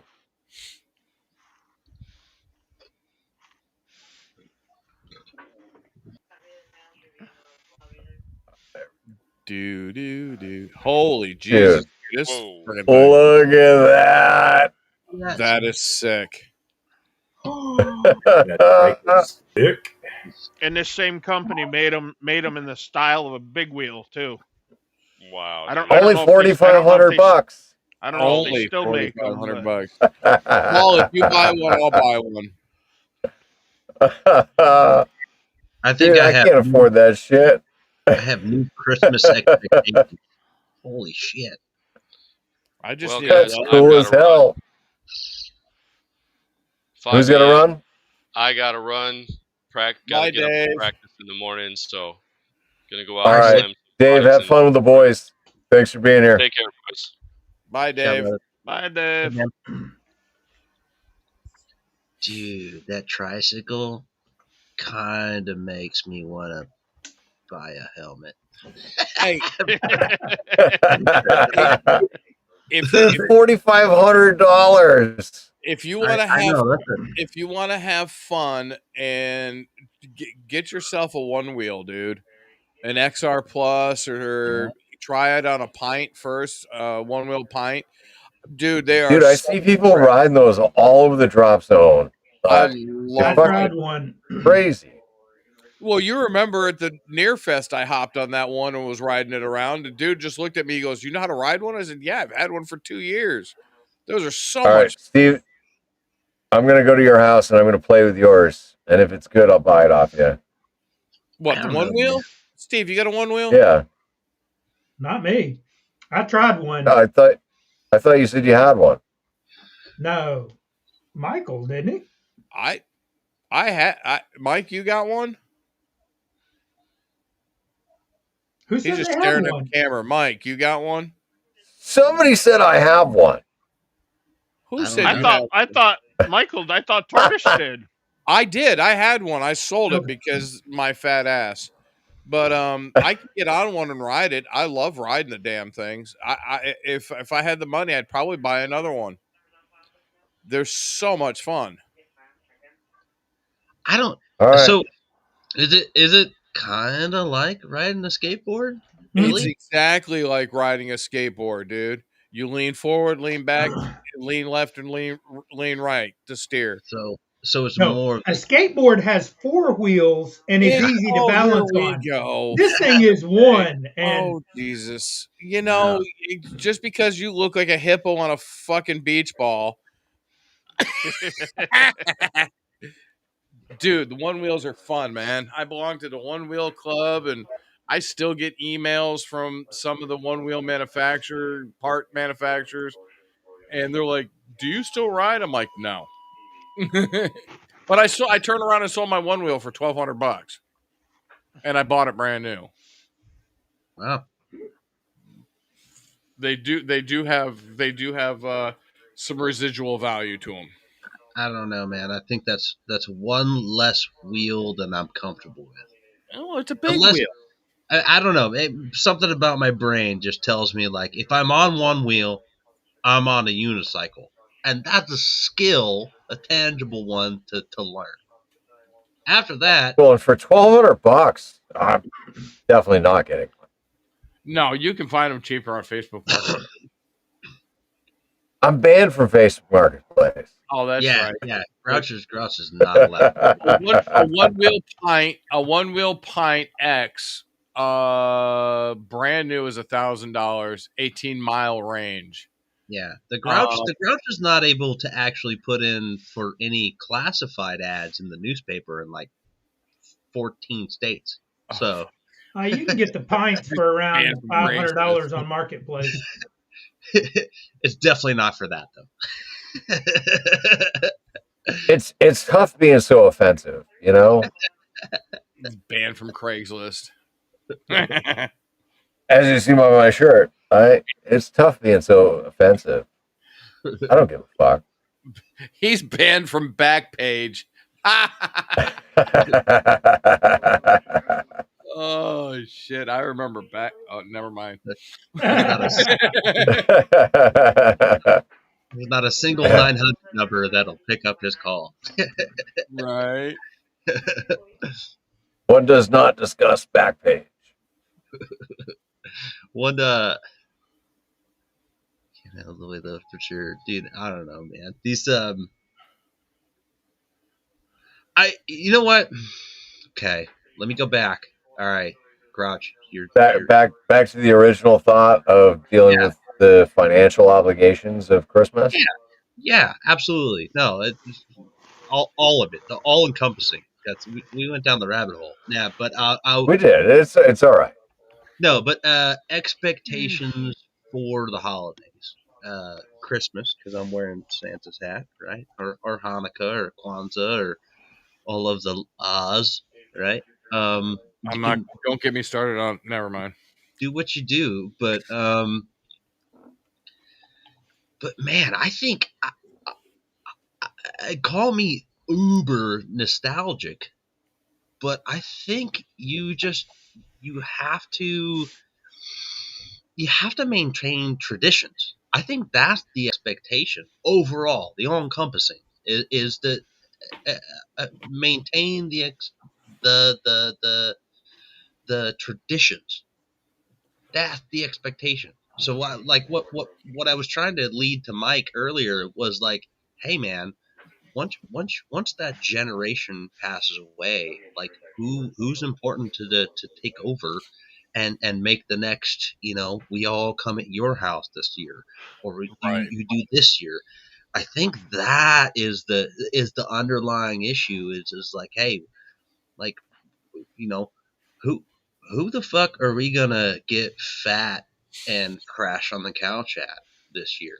Right. Like that's the important part. And it might end up being you or you can negotiate with relatives to do so, but if you want to maintain kind of the nostalgic status quo, is like, hey, grandma's house is no longer grandma's house. It's now uncle's house, or now it's your house. And I think that's the important part, man, is just laying it down and getting fucking people together. Yep. Getting them together. Expectations are low. All you have to do is just be present. That's the important part. Because I'll fucking tell you what, man, 20 fucking years in the Army, I've missed a lot of fucking. I've missed a lot of birthdays, anniversaries, holidays, really important people in my life, right? Their milestones and everything else. And it was just because my profession made it so I couldn't be there. And like that's it. All you have to do is be present. Just fucking show up. Just show up. I want to say, even though you sound like a DBT handbook. Okay, for any of those that have been through DBT, Like you understand what the fuck I'm saying. But you're 100% right. Like, doesn't matter, right? Put all the expectations aside because the expectations are on you. Yep. They're in your head. Nobody else has those expectations. Like you put them in your world, right? So yeah, just be present. Enjoy the fucking moment. Exactly. And if you're dealing with some sadness and you're coping with some loss, just be with that too. Like, it'll pass. Especially if you're being present in the moment, right? It'll definitely pass because then you're gonna be around other people and other things are gonna happen. And next thing you know, you're not gonna be thinking about that sad thing anymore. You're gonna be making dick jokes. Yeah. That's funny. Fucking dick joke. Christmas. They have to be seasonally appropriate. Festive dick jokes. Listen, nothing says thank you like a blowjob. Am I wrong? No, you are not wrong. See, ladies, just take that. Do with it what you will. But nothing says thank you like a blowjob. I mean, that's. Shannon came in at the wrong time. Dude, Shannon's been in here for an hour. What did Chris say? Hey, laser lips. I'm like, oh god, bad comment. No, your mama was a snowblower. No, it's true though. I mean, golf ball through a garden hose. That's no. I knew a few that had golf ball. Gentlemen. Hose. Let's lay it down. That's about being present. Exactly. Yeah. Yeah, just be present, ladies. Just be present. Just be present. Yep. The military Especially if you can suck the chrome off a trailer hitch. The military also provided high quality knee pads. Just saying. That's a sore subject, man. I got to go to CIF on Monday. Oh God, no! Did you lose your knee pads? Don't worry, it won't be clean enough. I did. I threw those fuckers the fuck out. I gave up. I was like, I'm done. You better go down to the pawn shop and buy some more. No, the real question. Ice complaint. They'll do whatever you want them to do. Yeah, those ice complaints work, especially on CIF. Yeah, there's no more need for promotion pads anymore. So I threw them the fuck out. But what I want to know, all right, is how many things did you have that weren't on the turn-in list? Oh, I'll let you know on the next podcast. I'll let you know on the next podcast. It's kind of scary, all right. Just an inkling for the people that are watching. If you know, you Thank know. you, Jason. But I still have some stuff that has BDU shit on my. Yeah, look, really? Steven's over here like laughing.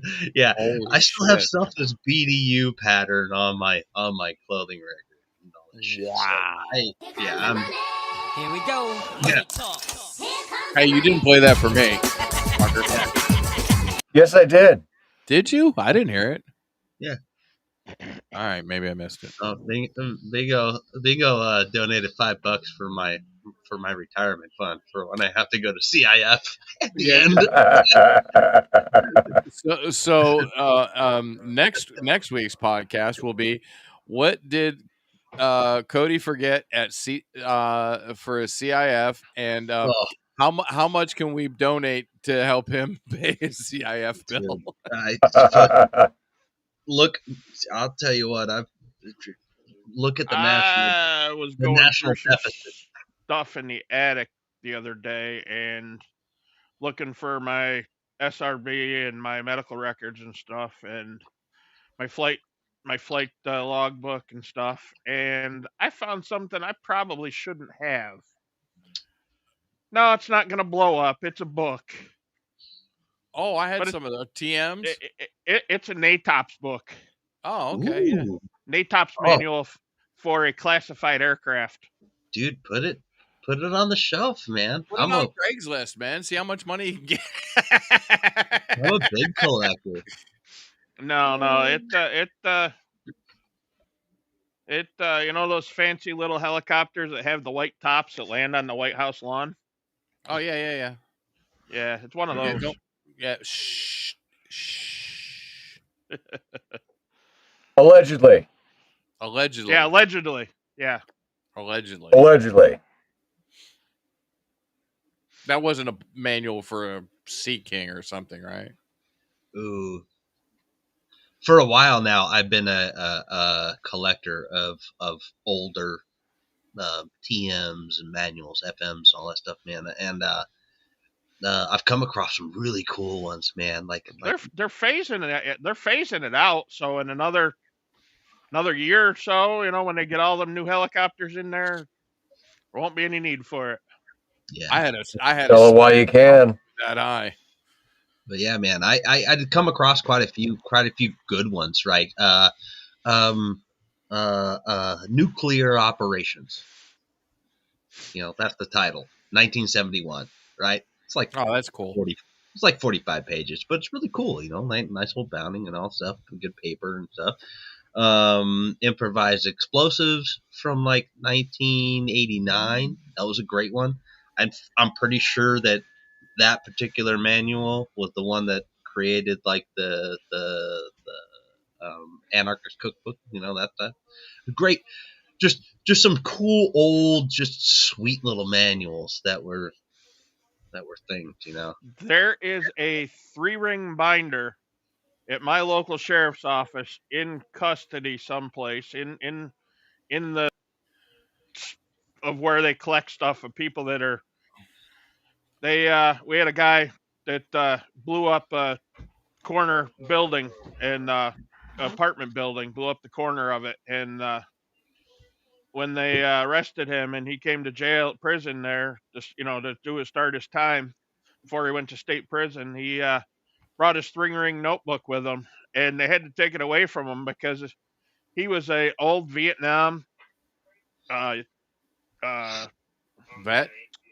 Yeah, Vietnam vet, but he was OD disposal or something. EOD, yeah, EOD. And he had a notebook, 3-ring notebook, mixing shit together to make bombs or smoke or this or that, and they're going through it and they're like, man, this guy can take our fucking plastic silverware and a package of fucking oil and vinegar that you put on your salad and make some kind of smoke bomb with it.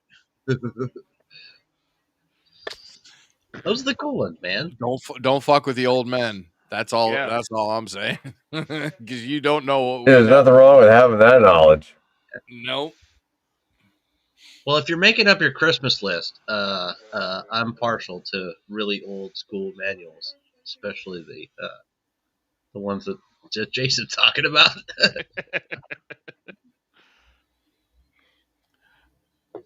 See, look how relaxed that man looks right now. Dude, just dude, he is zenned out with a big shit-eating grin on his face, petting his pussy.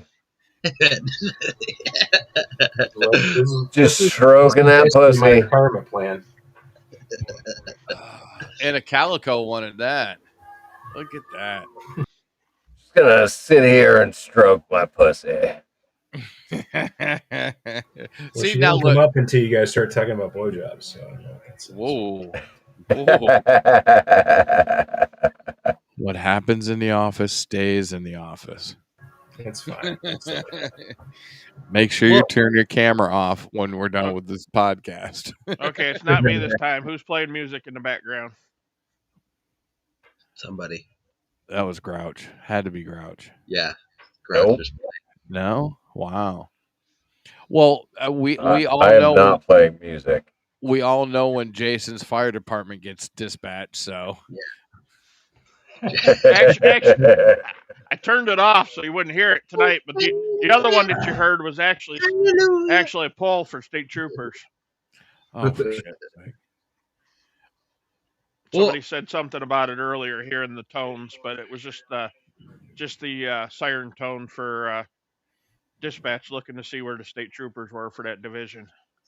Hey, Paul. Yo. I've got a video on the share. Oh. All right. You wanna share? Yeah, bring it up. All right. Tell us about this video. All right. This is Kyle. Kyle invented the one wheel. This is Kyle. He invented one wheel to destroy boredom. Turns out he wasn't alone. It's magic! Nope, it's science. We put a motor in the wheel, added lithium batteries, and programmed the board to balance for you. We've got Pint for cruisers, XR for shredders, but nothing for this guy. And oh yeah, we build them in the US of A. So get a one wheel today and help destroy boredom forever.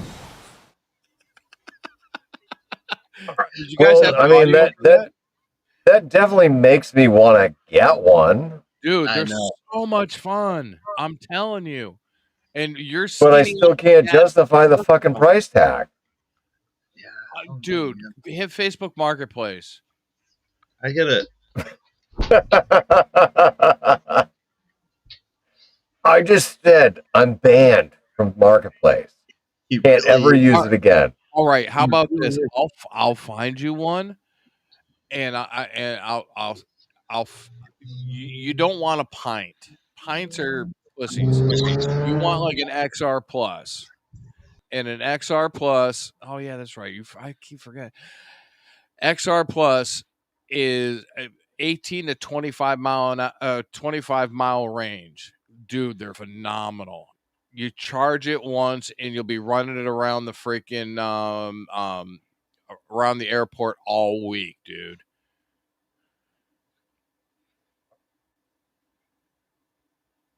I mean, if somebody wants to send me one, I'll just say that. If somebody wants to send me one, I will videotape myself falling on my ass trying to fucking ride this stupid thing. Dude, can you ride a skateboard? Until I get it. I can't ride a skateboard. Oh, pussy. Dude, I'm a motorcycle guy. If you can ride a motorcycle, I guarantee this will be easy. And all it is, I can ride a motorcycle. All it is balance, dude. Just don't lean too far forward, and when you lean back and put your tail on the ground, it stops. That's all it is, dude. It's easy. All right. If this 51-year-old 250-pound fat ass can hop on one after like 7 years of not riding one and just buzz around onto it at Nearfest, you could ride one. Hi, all right. So for everybody listening, just feel free to send it to Paul Roy, care of Skydive City, and you can Google the address. Oh, hey, there's Santa's little gremlin. Hi, hey, Sid. Hi, Sid. Oh, now she's front and center. For those that don't know, this is Sid. This is Santa's little gremlin's other half. The better half of Santa's little gremlin. She's just I gonna don't know. The one wheel seems like it'd be easy to ride. You snowboard, right? I have. Then, dude, I'm not great at it, but I've done it. You don't go down on your ass, do you? Fucking buddies. He might go down on somebody else's ass, but probably not his own. Not only hams. Thank you. Hello, Tinder. Oh, God bless America.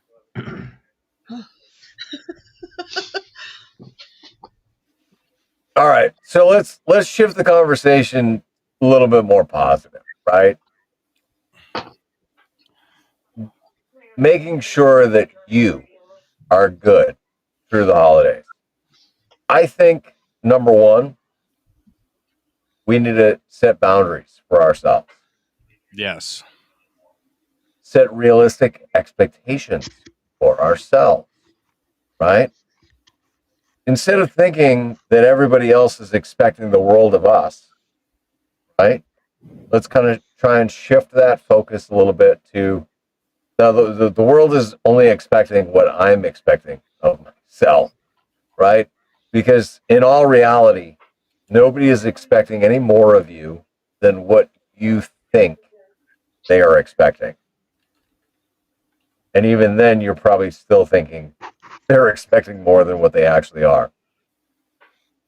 But so, yeah, I mean, you got to know your limits. You got to know kind of where to say, you know what? I've kind of had enough of this situation. And thankfully, because I followed Mike's advice, I'm the sober one. And so I'm going to drive home and I'm going to Irish goodbye this shit. Peace the fuck out. I'll see you later. I don't know. What do you guys think? You know, setting boundaries and knowing your limits for these social interactions around holidays. I don't know. I was going to take a completely different route this year. And instead of Go with being it. my normal cheerful self, just remember that it's only 11 months, 29 days. So it's not that big of a punishment anymore. And I mean, for the most part, they let you off on a warning the first time. You just get a little bit of probation. So, and even if you do have to go, you get 3 meals a day for free. So, I mean, wow, this just took a weird turn.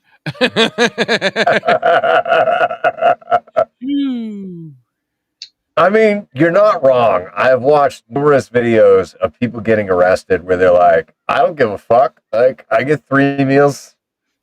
I get everything taken care of for me. Bet you he won't say that again. No one will ever fuck with you again at the holidays.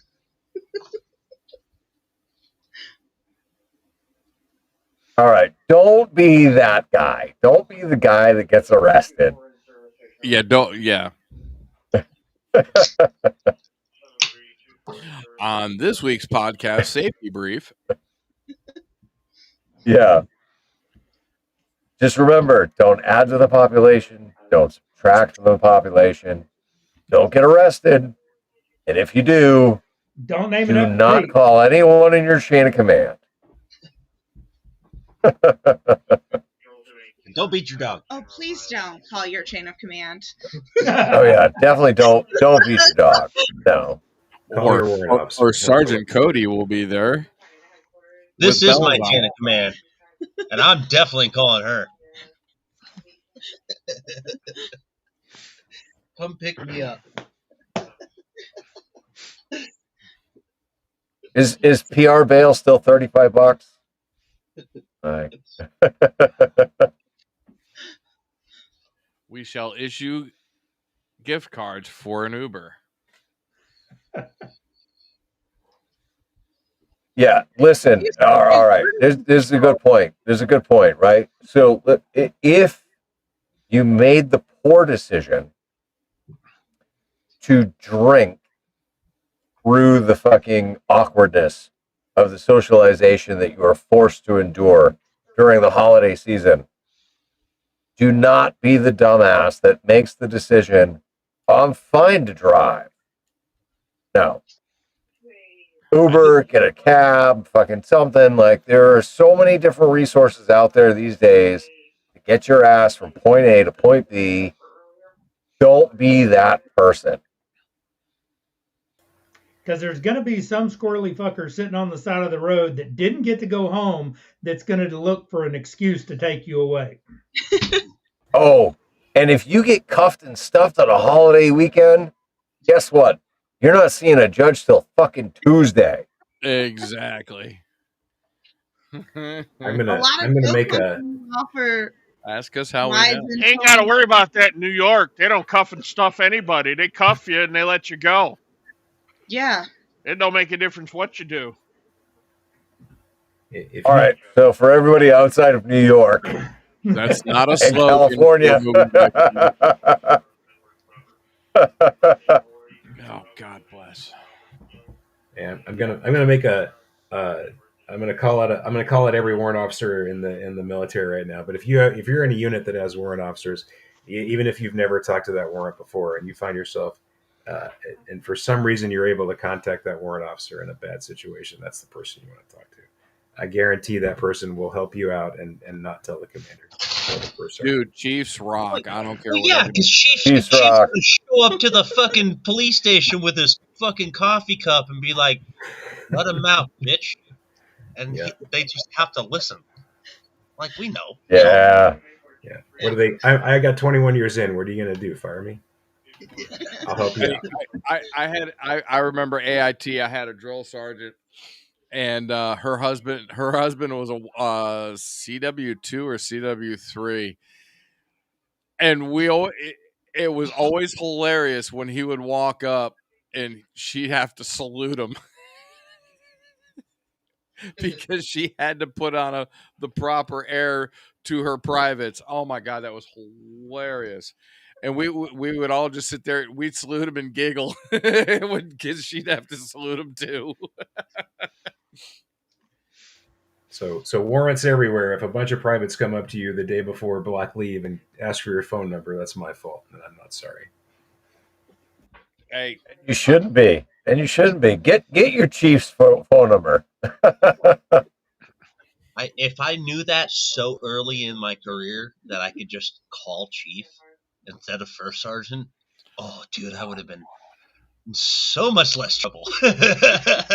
I had First Sergeant Vickery, who was about 6'4" and built like a brick shit house, and he was from North Carolina.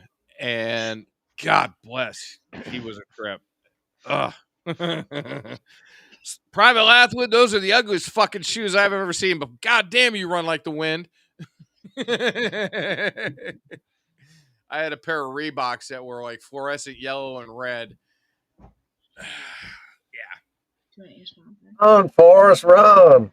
I was that guy. Dude, I miss running. I wish I wasn't fat.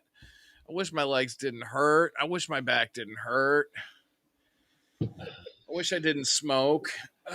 No, don't even call it a challenge, Paul. Do not. Nope. Stop. No. Hold on. No. I got real life experience. I could click you the fuck off. No. Okay, go ahead. Check this out, though, right? So, I mean, for the last 4 weeks, I've been working at the hangar like 2 days a week because it was all my body could physically take. This week, I put in 4 days. And my body is saying, fuck you.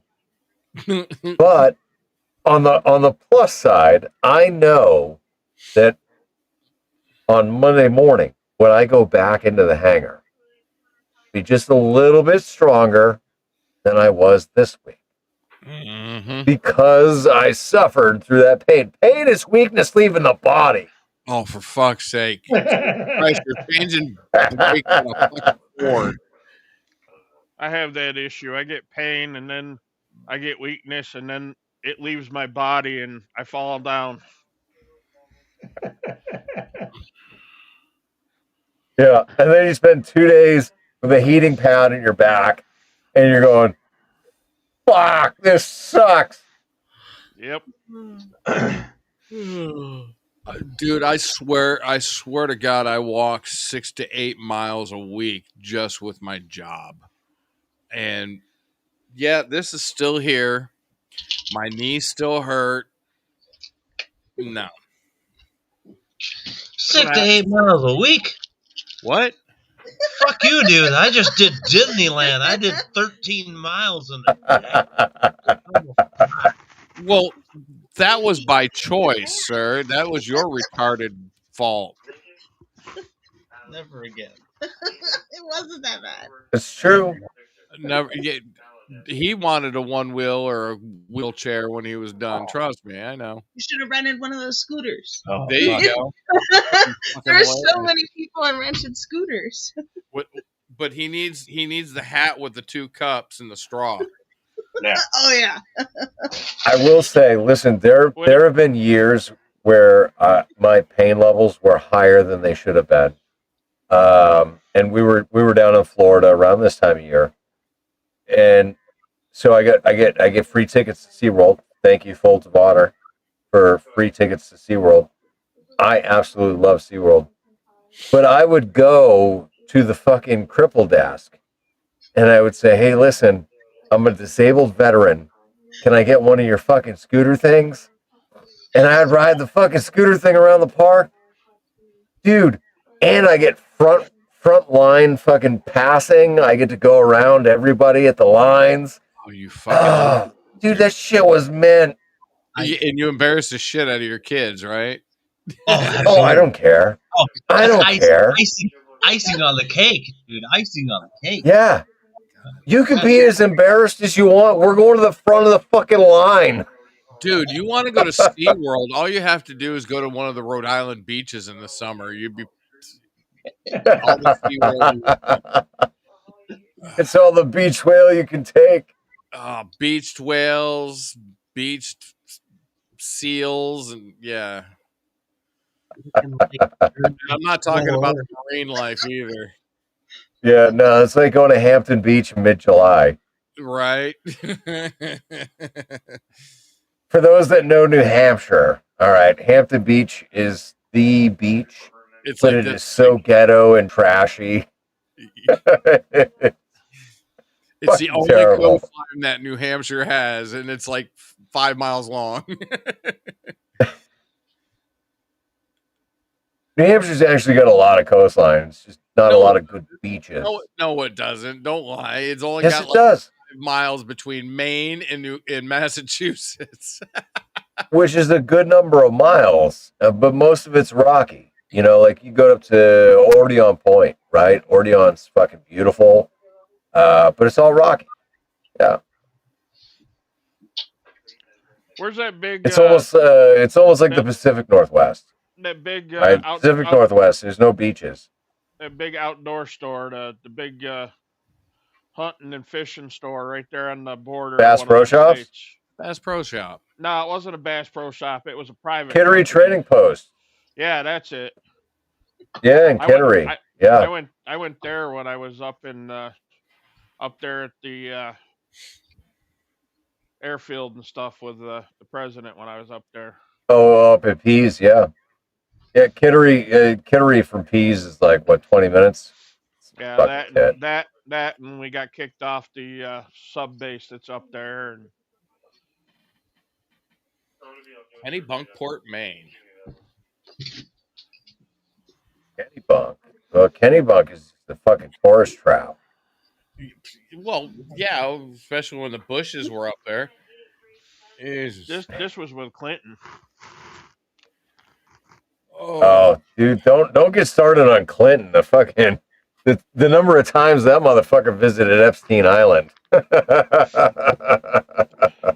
Dude should have his own island. Oh wait, yes, it's Martha's Vineyard. Oh, it looks like my daughter's coming home. I didn't expect to see her tonight. She went down to see the baby, and she went down to see the baby, and she was going to go stay at the father's house. But it looks like they're sitting out front, so she's coming in the house here in a minute. Yay! I don't know if she took everything with her. Maybe she forgot something. I don't know. Sid, so how come you're the stand-in now, or the sit-in? Yeah, where the fuck is Cody? Yeah, where the fuck is Cody? He's eating. I was making food. What are you eating, Cody? You make good. You know, I made mushrooms. And bread. Are you toasting mushrooms now? No, I fucking, you know what, these old army dentists, right? They fuck me up, dude. So I'm over here medicating my dental situation, which you probably have been watching for the past hour and a half, 2 hours, but yeah, I hate army dentists. They fuck me up, man. Swish and spit. Swish and spit. Yeah, so now I'm over here just on the sidelines, and Mrs. Claus is in charge. So there you go. Why did the camera? It doesn't fit my head. Shit. Camera's been following you all night. Yeah, I know. At least it hasn't looked at the ceiling yet. It does that every now and then. It gets bored of me. Still a Mine did better that. tool. Mine did that the other day, and all I was doing was looking at it, and didn't even have it turned on. It just decided to go, woo, and look up and look down, look all around. And Oh, I love when mine turns on by itself. I swear to God, somebody's running it. You need to have a sticky note that you just fold over Yeah, it. your own personal FBI agent just trying to Yeah, fucking exactly.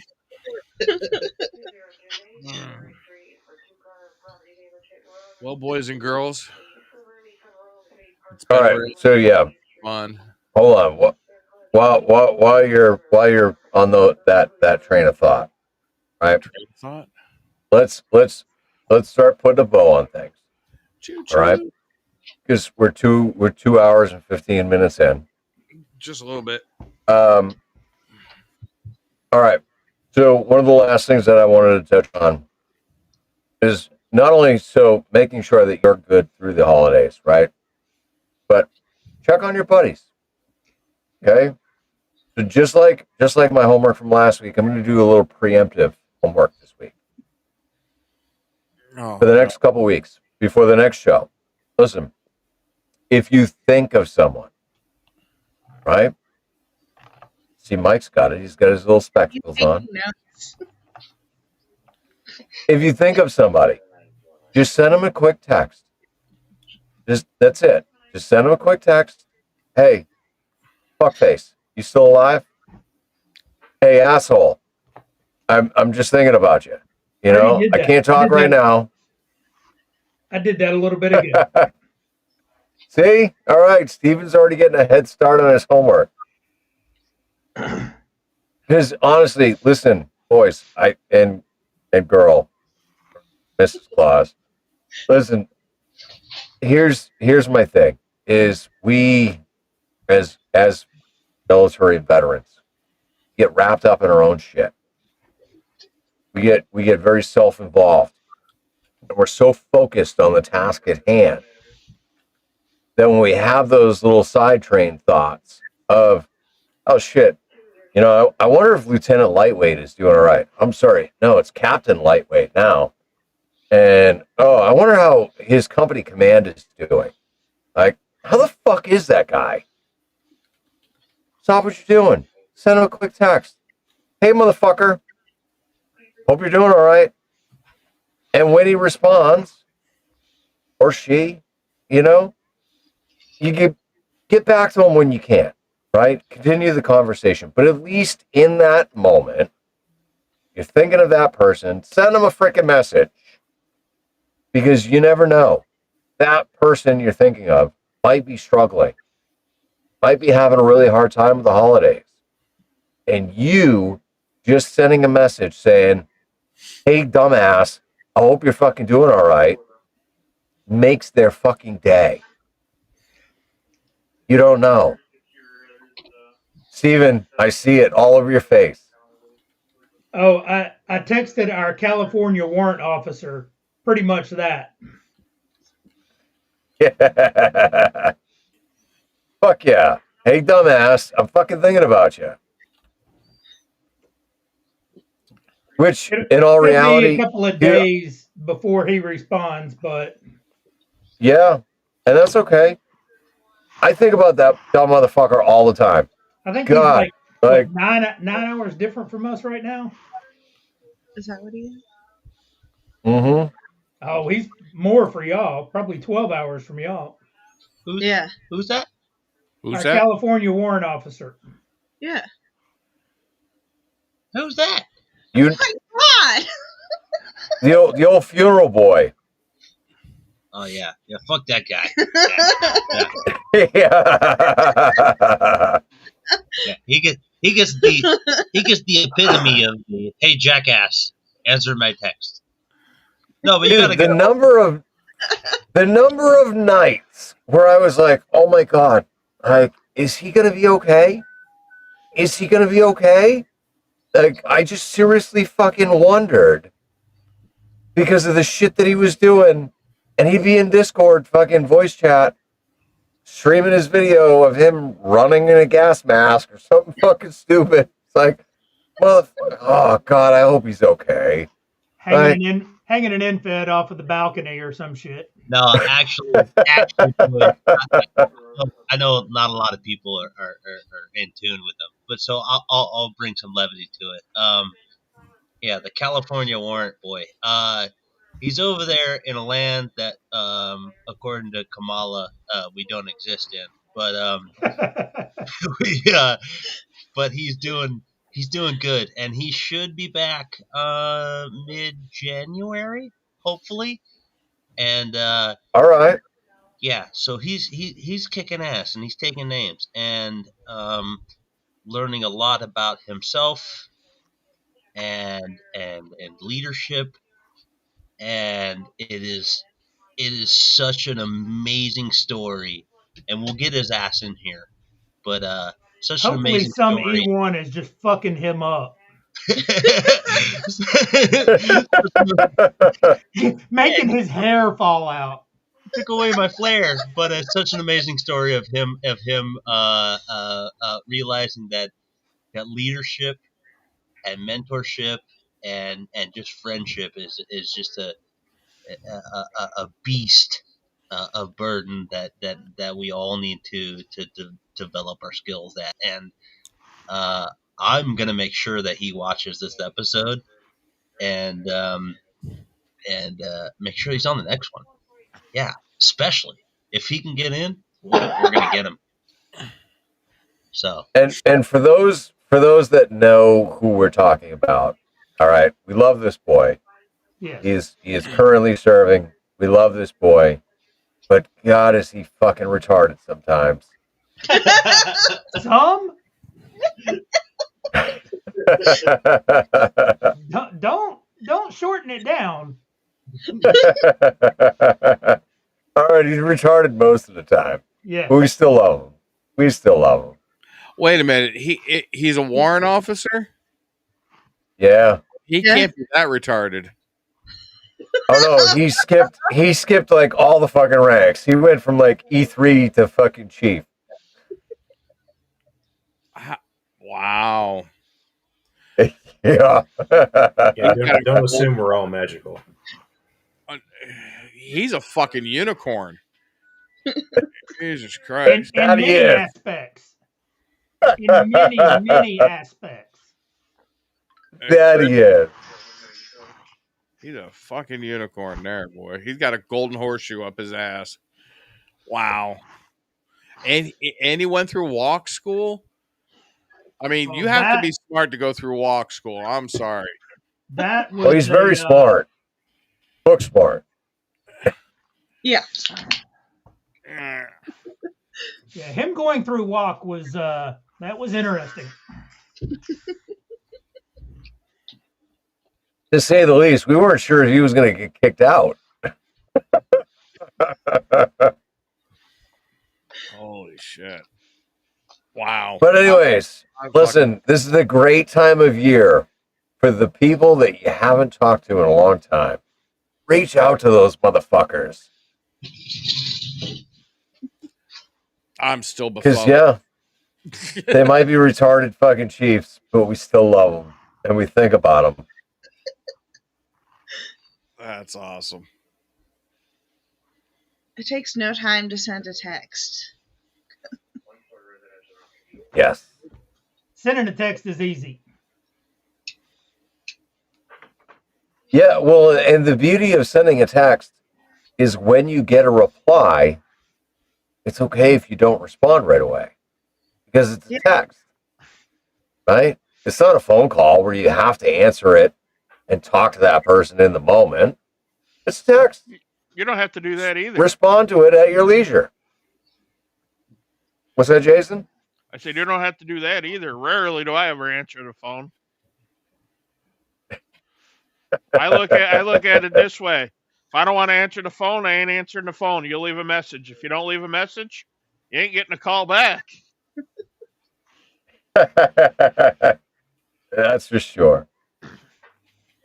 I hate talking on the phone. I just had to clarify something with our buddy Dave. Yeah.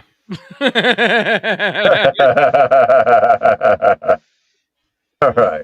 So for those that don't know, all right, what Tortoise put in the chat is WOC is not WAP. Yes. Right. Warrant Officer Candidate School, not what he's. Not a WAP. Not a WAP. No, he Hey, is definitely not Italian. Hey, speaking No. of warrants, as soon as Tinfoil Hat Boy, as soon as he gets done with all his schooling, we're gonna get him back in here, and we're gonna have full tinfoil hat weekend warriors, man. Dude, it would be absolutely fantastic to get Tinfoil Hat back in the mix. He was on some early episodes. Shirtless, I might add. He said he was wearing a shirt tonight, but I don't believe him because he didn't have his video on. Yeah, it happened. It happened. Whatever it was. Okay. I know who Tinfoil Hat is. Okay. Yeah, he was the epitome of a warrant officer. Never wearing Oh, a shirt, yes. always had a coffee cup. It was perfect. And occasionally actually wore a tinfoil hat. Yeah, Had a couple iterations of More tinfoil often hat. than not, wore a tinfoil hat. Weaponized autism. Oh, no, he's full spectrum. Oh, I know. Oh, trust me. I for the times that I have talked to him, including tonight, he is definitely weaponized autism. Yep.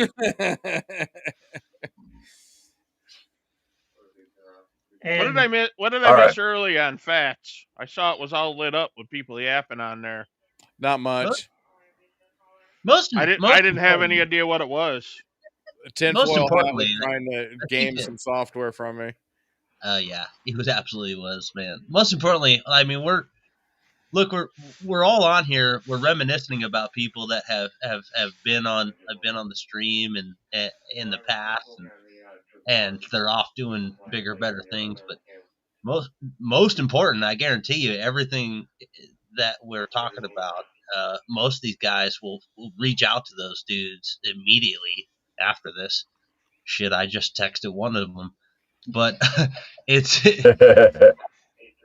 all about making sure that we just we lay it down and be like, hey, some bitch, how you doing? You know, fucking get a hold of your buddies, man. Fuck. Speaking of shitty warrants, why was he in the chat tonight and not in here? Because he's a shitty warrant. So speaking of shitty warrants, why was he in the chat tonight and not in here? I think I did something to piss him off, and he's just not man enough to fucking tell me about it. He's a loser. And I hope he watches the end of this show where he hears me say that I think I pissed him off. These are and for he's him. just too pussy. Like, yeah. Stop being a pussy, motherfucker. Come back on the show because we miss you. Bobby's got a girlfriend. We got to work it. We're working it. With all of the things that we talked about, dude, honestly, listen, I think it's been a fantastic conversation. I knew it was going to be, right? But I appreciate the wider array of the panel joining me tonight. And I just want to say, for clarity, right? The holidays aren't easy for everyone, and that's okay. Okay? Check on your people, right? If you're thinking of them, send them a text. It only takes a second. Let them also check on you. Lower the expectation bar, right? We talked a lot tonight about expectations. Lower that expectation bar, right? Because all the expectations are on you. It's not other people that are actually holding these expectations. These are your personal perceptions of what the expectations are. All right? So lower the bar. And listen, worst case scenario, you made it through last year, so you're going to make it through this year too, right? We don't need you to check out. Checking out is the worst option of all of the options. Okay? So whatever you do, just understand you made it through last year. You're going to make it through this year too. There is absolutely zero reason to think that you should be checking out at this point in time. So let's quickly go around. We'll check in with everybody before I give my closing spiel, and then we'll put a bow on this. Jason, what do you got coming up in the next couple of weeks, brother? Waiting on the granddaughter to come home from the hospital so I can put some lovin's on her. Which is awesome. Other than that, a lot of YouTube and trying to figure out when they're going to get my tower up. Can't do it right now. I got snow on the roof. Fuck. All right, tower's off till spring. Listen, I'm telling you, pizza and beer, you will get hams to show up. Yes. Not around Cody. here. They're all old. Okay. You offer pizza and beer, Jason, you will get the young ones. Dude, all right, Cody. Sorry. Yeah, they'll come. They will show up. They will come. Well, I think I'm officially. Hold on. All right, there. Now I'm Mrs. Claus. No. No. You know what? This. I'm gonna fucking enjoy it, dude. I've had this epiphany. Recently. Not call it a midlife crisis because I'm not midlife. Don't call me old. Because not yet. You're getting close though.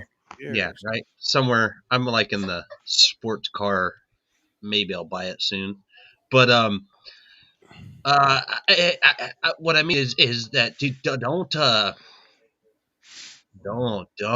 let any little fucking quarrel or squabble or any bullshit just put you in a bind of going, hey, how you doing? I mean that genuinely. There's plenty of people on my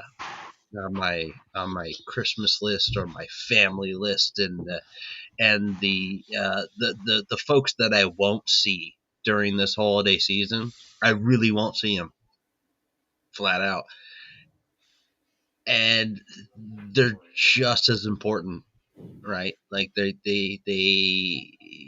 make you what you are, right?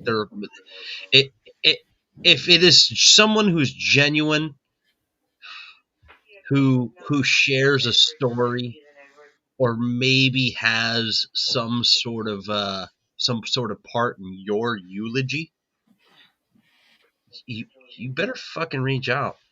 Did you just say eulogy? You better say that shit, man. You better fucking you better make sure they at least have something good to say when you're gone. So fucking text that some bitch or fucking call them on a whim or even just, I don't know, whatever. Get a hold of them. Fucking just make it happen, right? Because that's really what's gonna come down to brass tacks, man. Fucking just fucking or send them a picture of your feet and charge them $5. Fuck, I don't know. No, listen. I'm sending nudes out for Christmas. No dick pic. No. Hold on. It's $5 to get one. It's $25 to not get one. You can Venmo me. Where's the super chat at?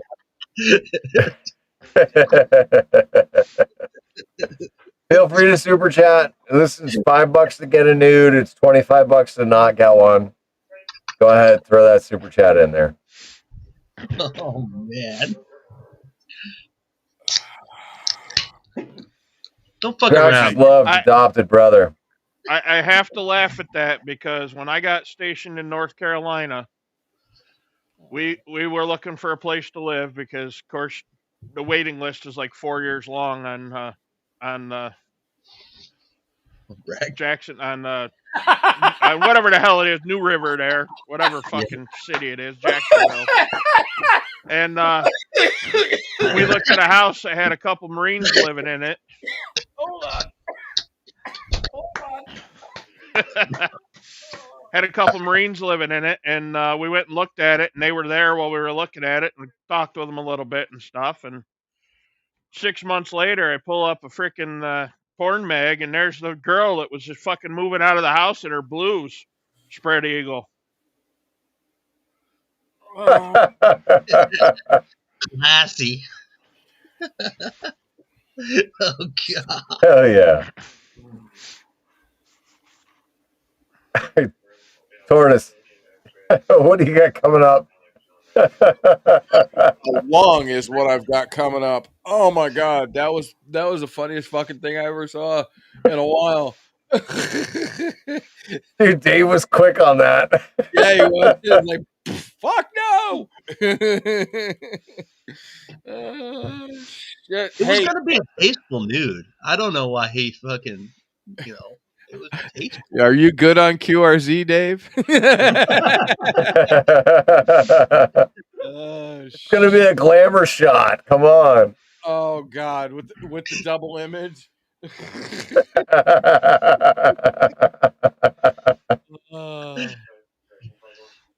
Nothing, man. I've got God, I gotta clean the tears out of my eyes. Put that lung back down in my chest. I've got a ham who hasn't been on HF in years, that lives not too far from here, and I got him one of Matt's antennas. I got him NFED base camp. We're gonna put that up at his house so he can get back on the air. And I've got one for me that I'm gonna put up, and I'm gonna call my brother probably tomorrow morning, see what he's doing. The weekend before Christmas, and maybe drive up there and get a hold of my uncle. Maybe drive up there. They don't live too far away from each other, and go say hi to them and talk to my brother's wife and tell her that I'm coming up. Maybe I'll do that and then just show up and go up for the day and hang out and I don't know, do something this year different than I've been doing the last couple of years. I got to, in a rut. Kids are gone. It's party time. Change things up, man. Yep. Got to. Because you're going to get old, you're going to get crotchety, you're going to get stuck in a rut. Don't get stuck in that rut. I almost feel like I'm stuck in a rut, and I'm trying to climb myself out of that rut. So don't give in to the isolation. Never give in. Just what was that picture of the with the frog in the middle of the bird's mouth there, and it says never give up, and he's got his hands around the throat of the bird. Yeah, never give up, man. Never give up. Cost $10 too. What's that? What the fuck you say? I'm sorry. What'd you say? God damn it! I will come to California and kick your ass before you go to the Rock. Let's go to Korea. The Rock, Republic of Korea. He's going to the Rock, and I'm gonna kick his ass before he gets there. Hey, man. If not, I'll just sit on you. You're just jealous. I'm gonna get good food and dude, be able to drink beer at least 14 hours before you do. My buddy who's a Vietnam vet, who's now buried in Arlington Cemetery. His wife Kim is Korean, and dude, she makes the best freaking clay pot kimchi in the world. Oh, are you kidding me? I'll tell you what, boys. I've been to Korea quite a few times now, and against my will, of course. But It's something about their fucking food. Oh, the food is phenomenal. Fuck so Chinese good, food. I love dude. Korean food. I don't know why. They get me every time. We need a Korean food place around me. I got all this second and third world fucking Chinese joints that have all the same shit. Oh, Blech. see? That's what we need to do. Okay, all right. You know There what? you go. Here we go. There we go. Weekend Warrior Podcast. Tinfoil hat. You guys ready? I got it. This is what we need to do. All right. To diversify our American palate. Here's what we go. We start another Korean War, right? And then we have a bunch of like Korean, South Korean war brides. Okay, I'm not chauvinistic or nothing. We're really. I think I'm Sid down might with it. have something to say about that. Absolutely. No, fuck no, dude. She like Korean fucking food too, right? We're ready to go. No, But I'm talking about the war bride thing. You can have her own war bride. It's fine. Yeah, this is true. I think you know what? I think if another Korean war started, and I brought home a Korean war wife, I think Sid would be totally down with it. She'd be like, "Cook all the food, you know."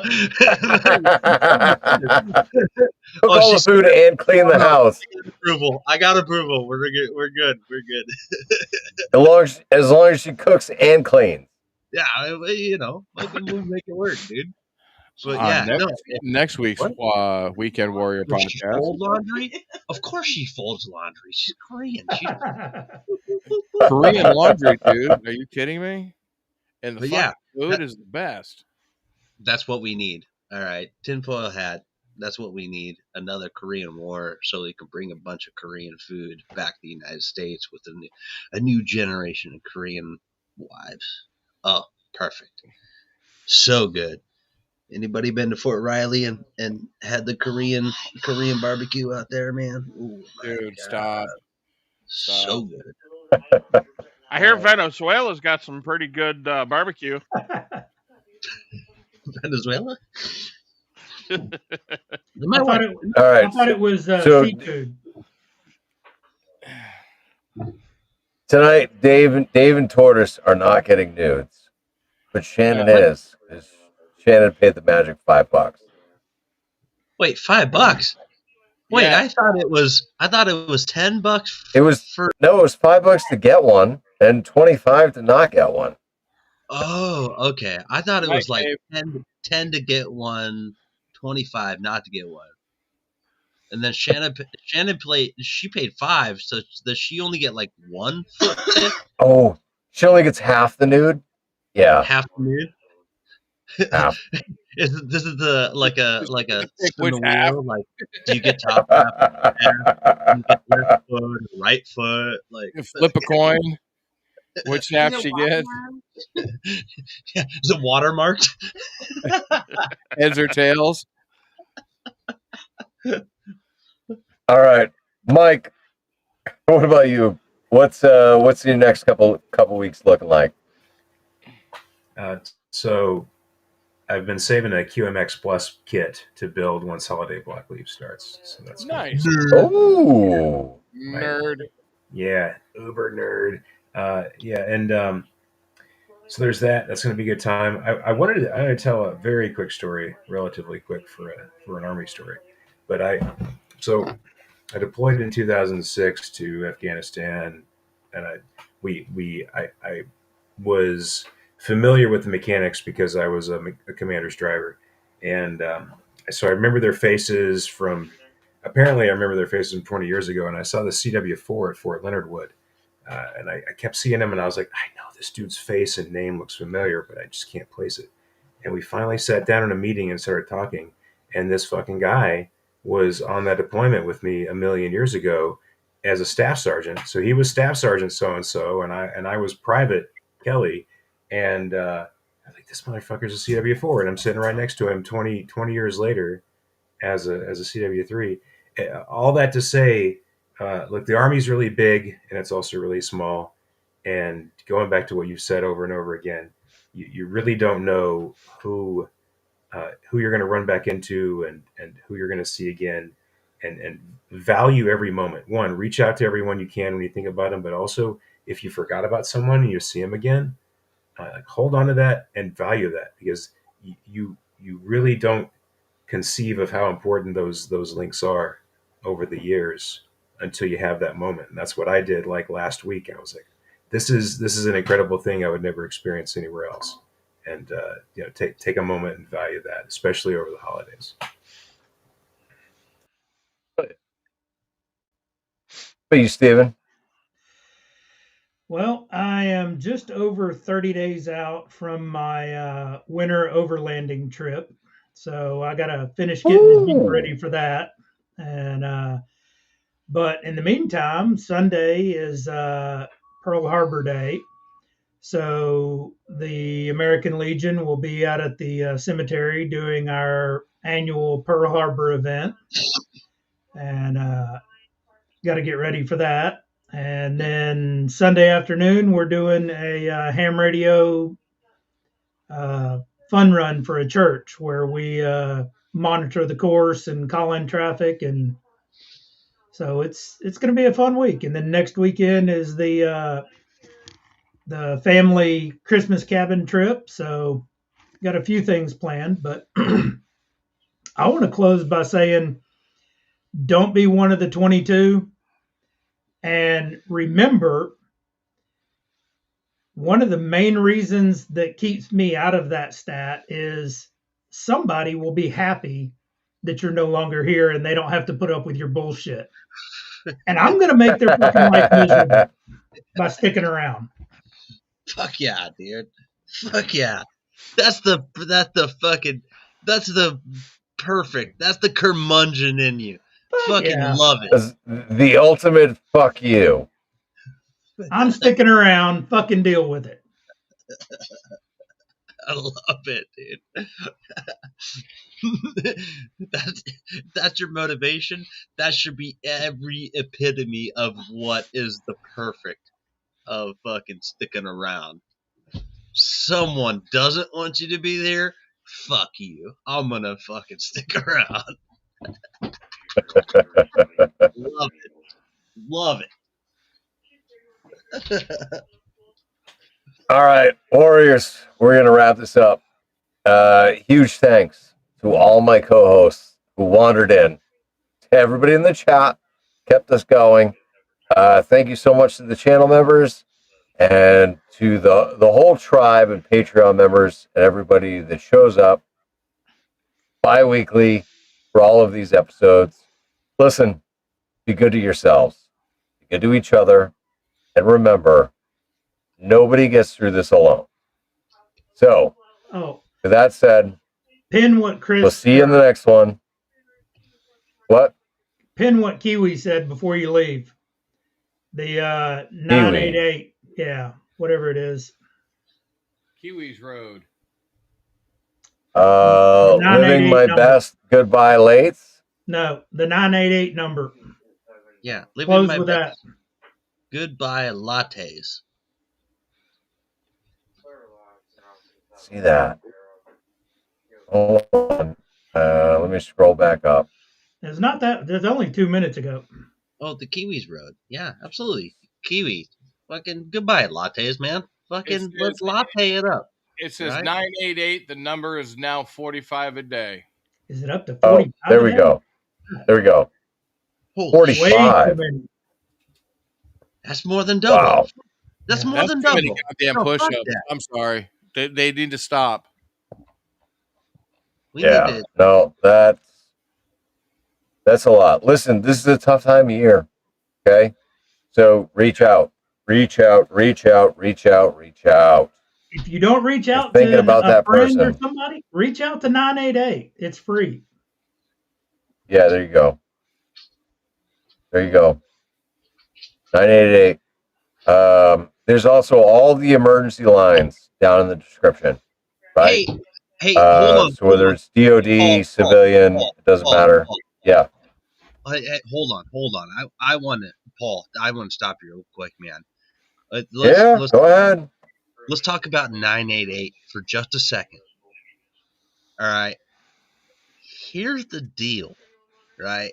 988 is the suicide hotline. Like I call the number, right? Yep, it's in the description. Here's what's really interesting about that, right? If you look into the demographics of the people that are answering those phone calls, I think a lot of you service members or prior service members would be really fucking surprised about how many people know exactly what you're going through. I'm not bullshitting you, man. Okay, like all the current politics aside and all that bullshit, right? You'd be really, really surprised about how many fucking green suiters or prior service members are actually answering those phone calls. And it's gonna be fucking weird. All right. It's gonna be weird when they answer the phone, right? And you might tell them about your experience in the service, and they're like, "Oh, dude, I was fucking blah blah blah. That fucking tell me about it." And then next thing you know, you're on the phone for 20, 30 fucking minutes just bullshitting with each other. Just reliving the good life. I'm not bullshitting with you at this, man. Fucking don't be afraid of the old 988, man. You'd be pleasantly surprised. It'd be fucking wild. So let that be an echo in your ear, and just know that there's not some random ass dude out there fucking trying to call you off a ledge. They've been there too, man. On the same one that you're at. Yeah, and all right. So for everybody who's watching or listening, okay, in the description of every single one of these episodes, you've got emergency 911, obviously, right? If it is an actual emergency where you have your life at risk, call 911. Okay? If you need somebody to talk to, there is 988, which is the suicide crisis line, 988. Option 1. 988, option 1. Okay. There's also the Veterans Crisis Line, 1-800-273-TALK, 8255, in case you don't want to try and figure out TALK. 1-800-273-8255. Press 1. You can text in as well. And the text number is 838-255. My eyes deceiving me. It's just slightly different distance here. Okay, so you can text 838-255, and you can text with the crisis line people. Military One Source. All right, call 1-800-342-9647, or there's a link in the chat as well. The DCOE helpline, 1-866-966-1020. The Wounded Soldier and Family Hotline, 1-800-984-8523. If you are CONUS, there is a DSN number, 421-3700. If you are OCONUS, the DSN number, 312-421-3700. And again, all of these numbers are in the description of every one of these videos, because I think these numbers are that important. I put them in every single video, right? So, yeah, 100%. Listen, you are not alone throughout this holiday season. Even if you think that you don't have anybody around you that gets it, that understands what you're going through, call one of these numbers. guarantee you there's somebody willing to listen on the other end.